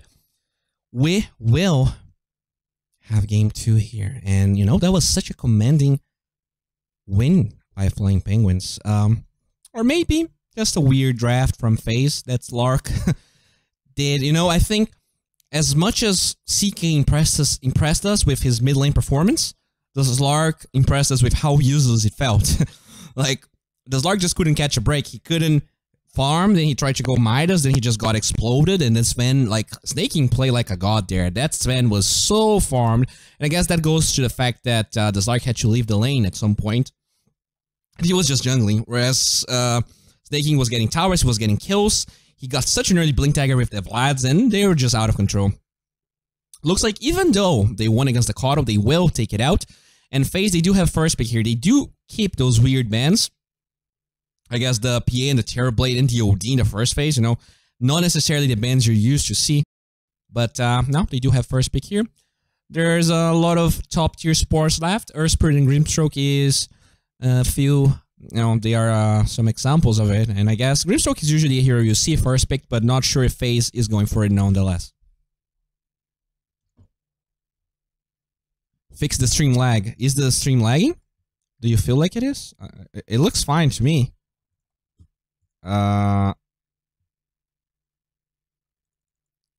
J-Band. Is the stream lagging? Okay. Did anyone else feel like the stream is lagging? Yes, it's lagging. Whew. Okay, so... I mean, I don't know what to do if it's lagging. It's Omega lagging. Oh. 5 seconds. Wow, I think there's not much I can do here. So, stream going down every few minutes.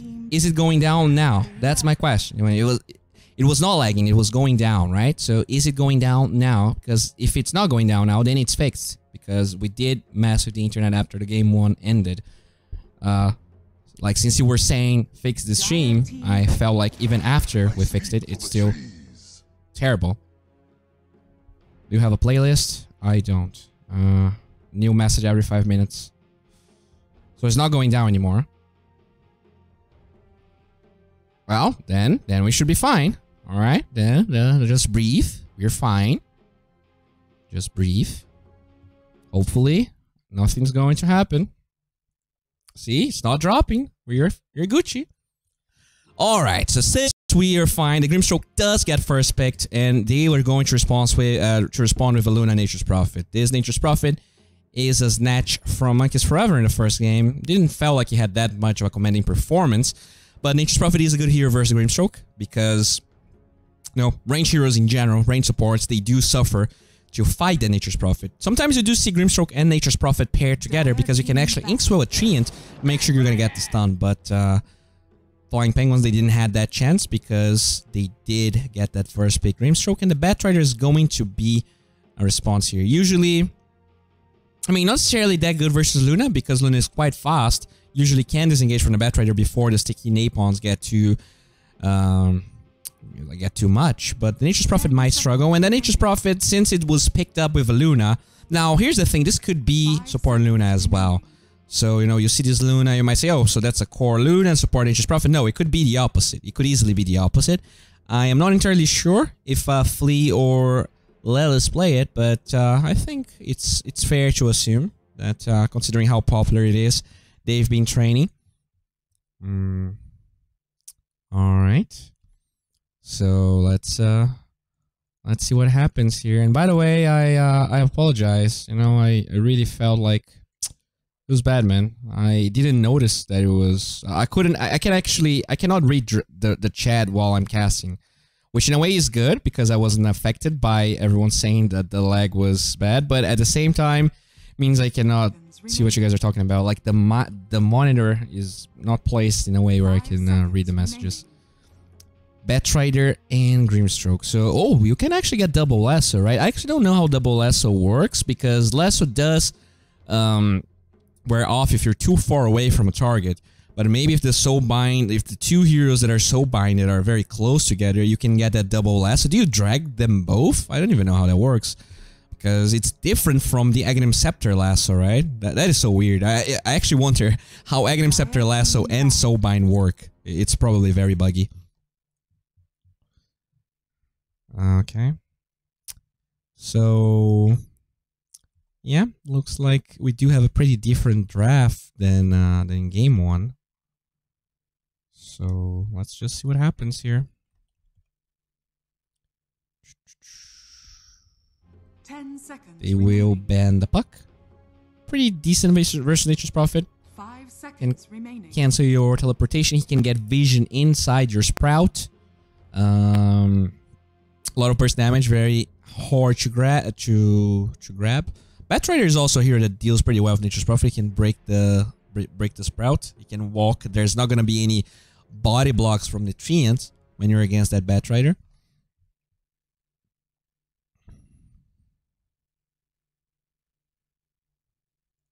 Okay.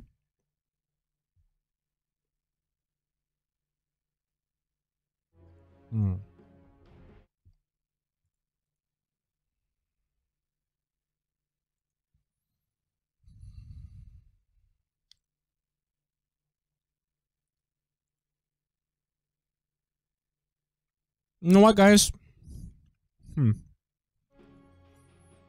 Well, first let's see if everything is going to work smoothly here. Maybe there's not any extra lag. But I was actually considering closing this stream and just getting back tomorrow because I have to cast the EU qualifiers and it's already starting to get pretty close.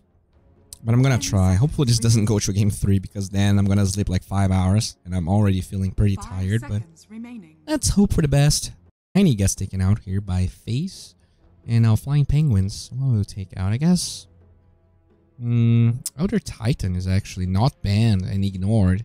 Do you take the Outer Titan out? I mean, they do have first pick on Flying Penguins. I think they could go for the ET once again. Radiant team pick. No Julie carries. Oh, they're gonna take the Ursa. Oh, now that is a hero you never see. But the status resistance is amazing versus Grimstroke, and it's amazing versus Batrider as well. Huh. Alright. I was not expecting this, but I guess most of us were not expecting this, so... Huh. Not really sure what to say. I actually saw Chaos playing this once, and they won. But, I mean, it was South American qualifiers, you know. I didn't really thought much about it. But now you have this Batrider here in Eternal Envy. trying to be a little cheeky. I was not expecting here like Omni to pop up, especially with the Elder Titan being up. So do they pick the Elder Titan on the side of FaZe? I mean, it is available. I'm actually wondering, like, I don't know. I feel like the Elder Titan being ignored is quite weird. They will go for the Earth Spirit instead. They will have that silence to stop the Omni Knight for going for those cast points. Not a hero that actually combos with Grimstroke. For now, the only combo that we have is the last one. You're not even sure how well it works. It could be like super buggy and weird, but maybe it is amazing. I'm not entirely sure. We are, though, waiting for this last pick on the side of Flying Penguins, the last pick of the second phase. I don't really like this. This draft is very hard to read from Flying Penguins. It could be a carry Luna, it could be support Luna. That's the same for the Nature's Prophet. It could be mid safe or off lane. It's super versatile. I guess Omni is in a way forced to be a core, and I think it's only viable in the off lane. But maybe Eternal Envy can convince me otherwise. We're just waiting here for the next pick to see if it can enlighten us or if it's just going to confuse us even more. Alright, that's a life stealer. So if this is a life stealer, this is not a carry Luna, right? Yeah. So this is most likely support Luna, so support Nature's Prophet. You have offlane Omni Knight, and they are waiting for a mid hero. CK is still available, by the way, so FaZe and Flying Penguin could go for that mid CK we did saw, but yeah, we're still uncertain of what's gonna happen here. The ban is going to be, I'm sorry, the pick is going to be, I guess they could pick their carry right now for Mason. No, they're gonna pick the Lina. It looks like they always try and prioritize Mason's hero.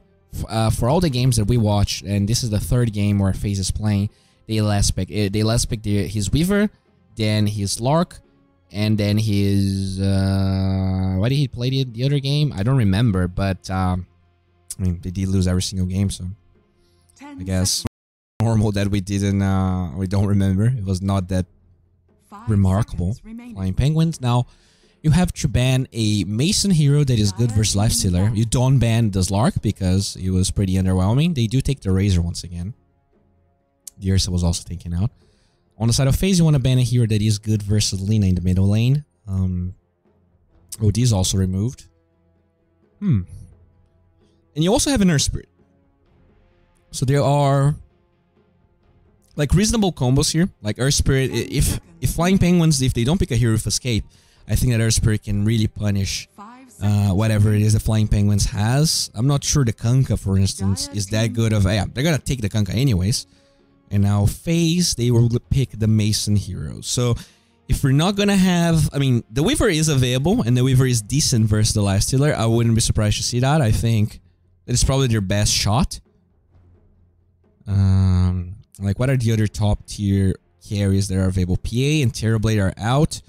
Lifestealer already picked. Ursa being removed. Sven being removed. Maybe you can pick something like a... oh, maybe the carry bounty hunter? Loggers? Oh. Oh, the carry bounty hunter from Mason. I was right.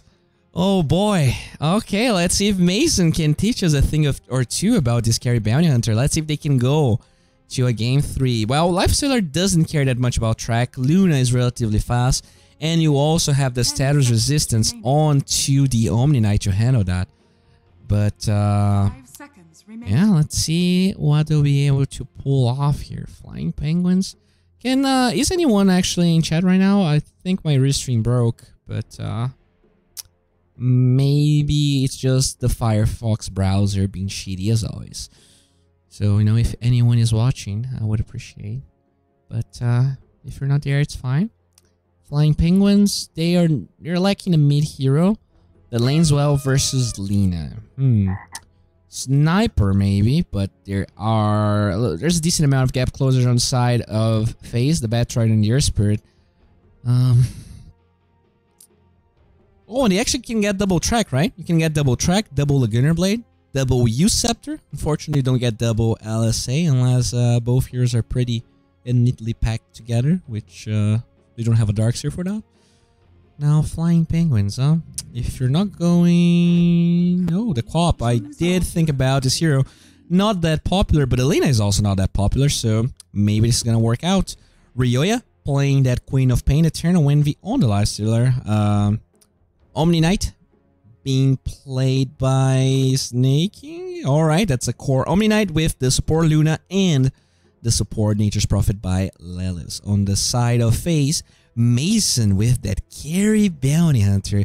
You know, I actually did a video about it. It's you know, but I never uploaded the video. But let's see if this is gonna be good enough. There you have it. All right.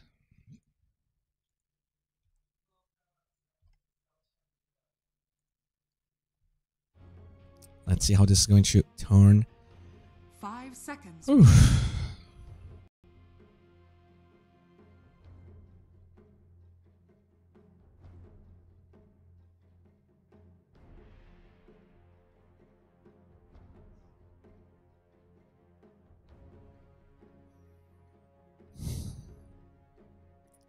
Dude, I'm so tired. I'm not sure I'm gonna make this. I'm gonna try, but I'm not sure I'm gonna make this. Whew. All right, let's try my best here.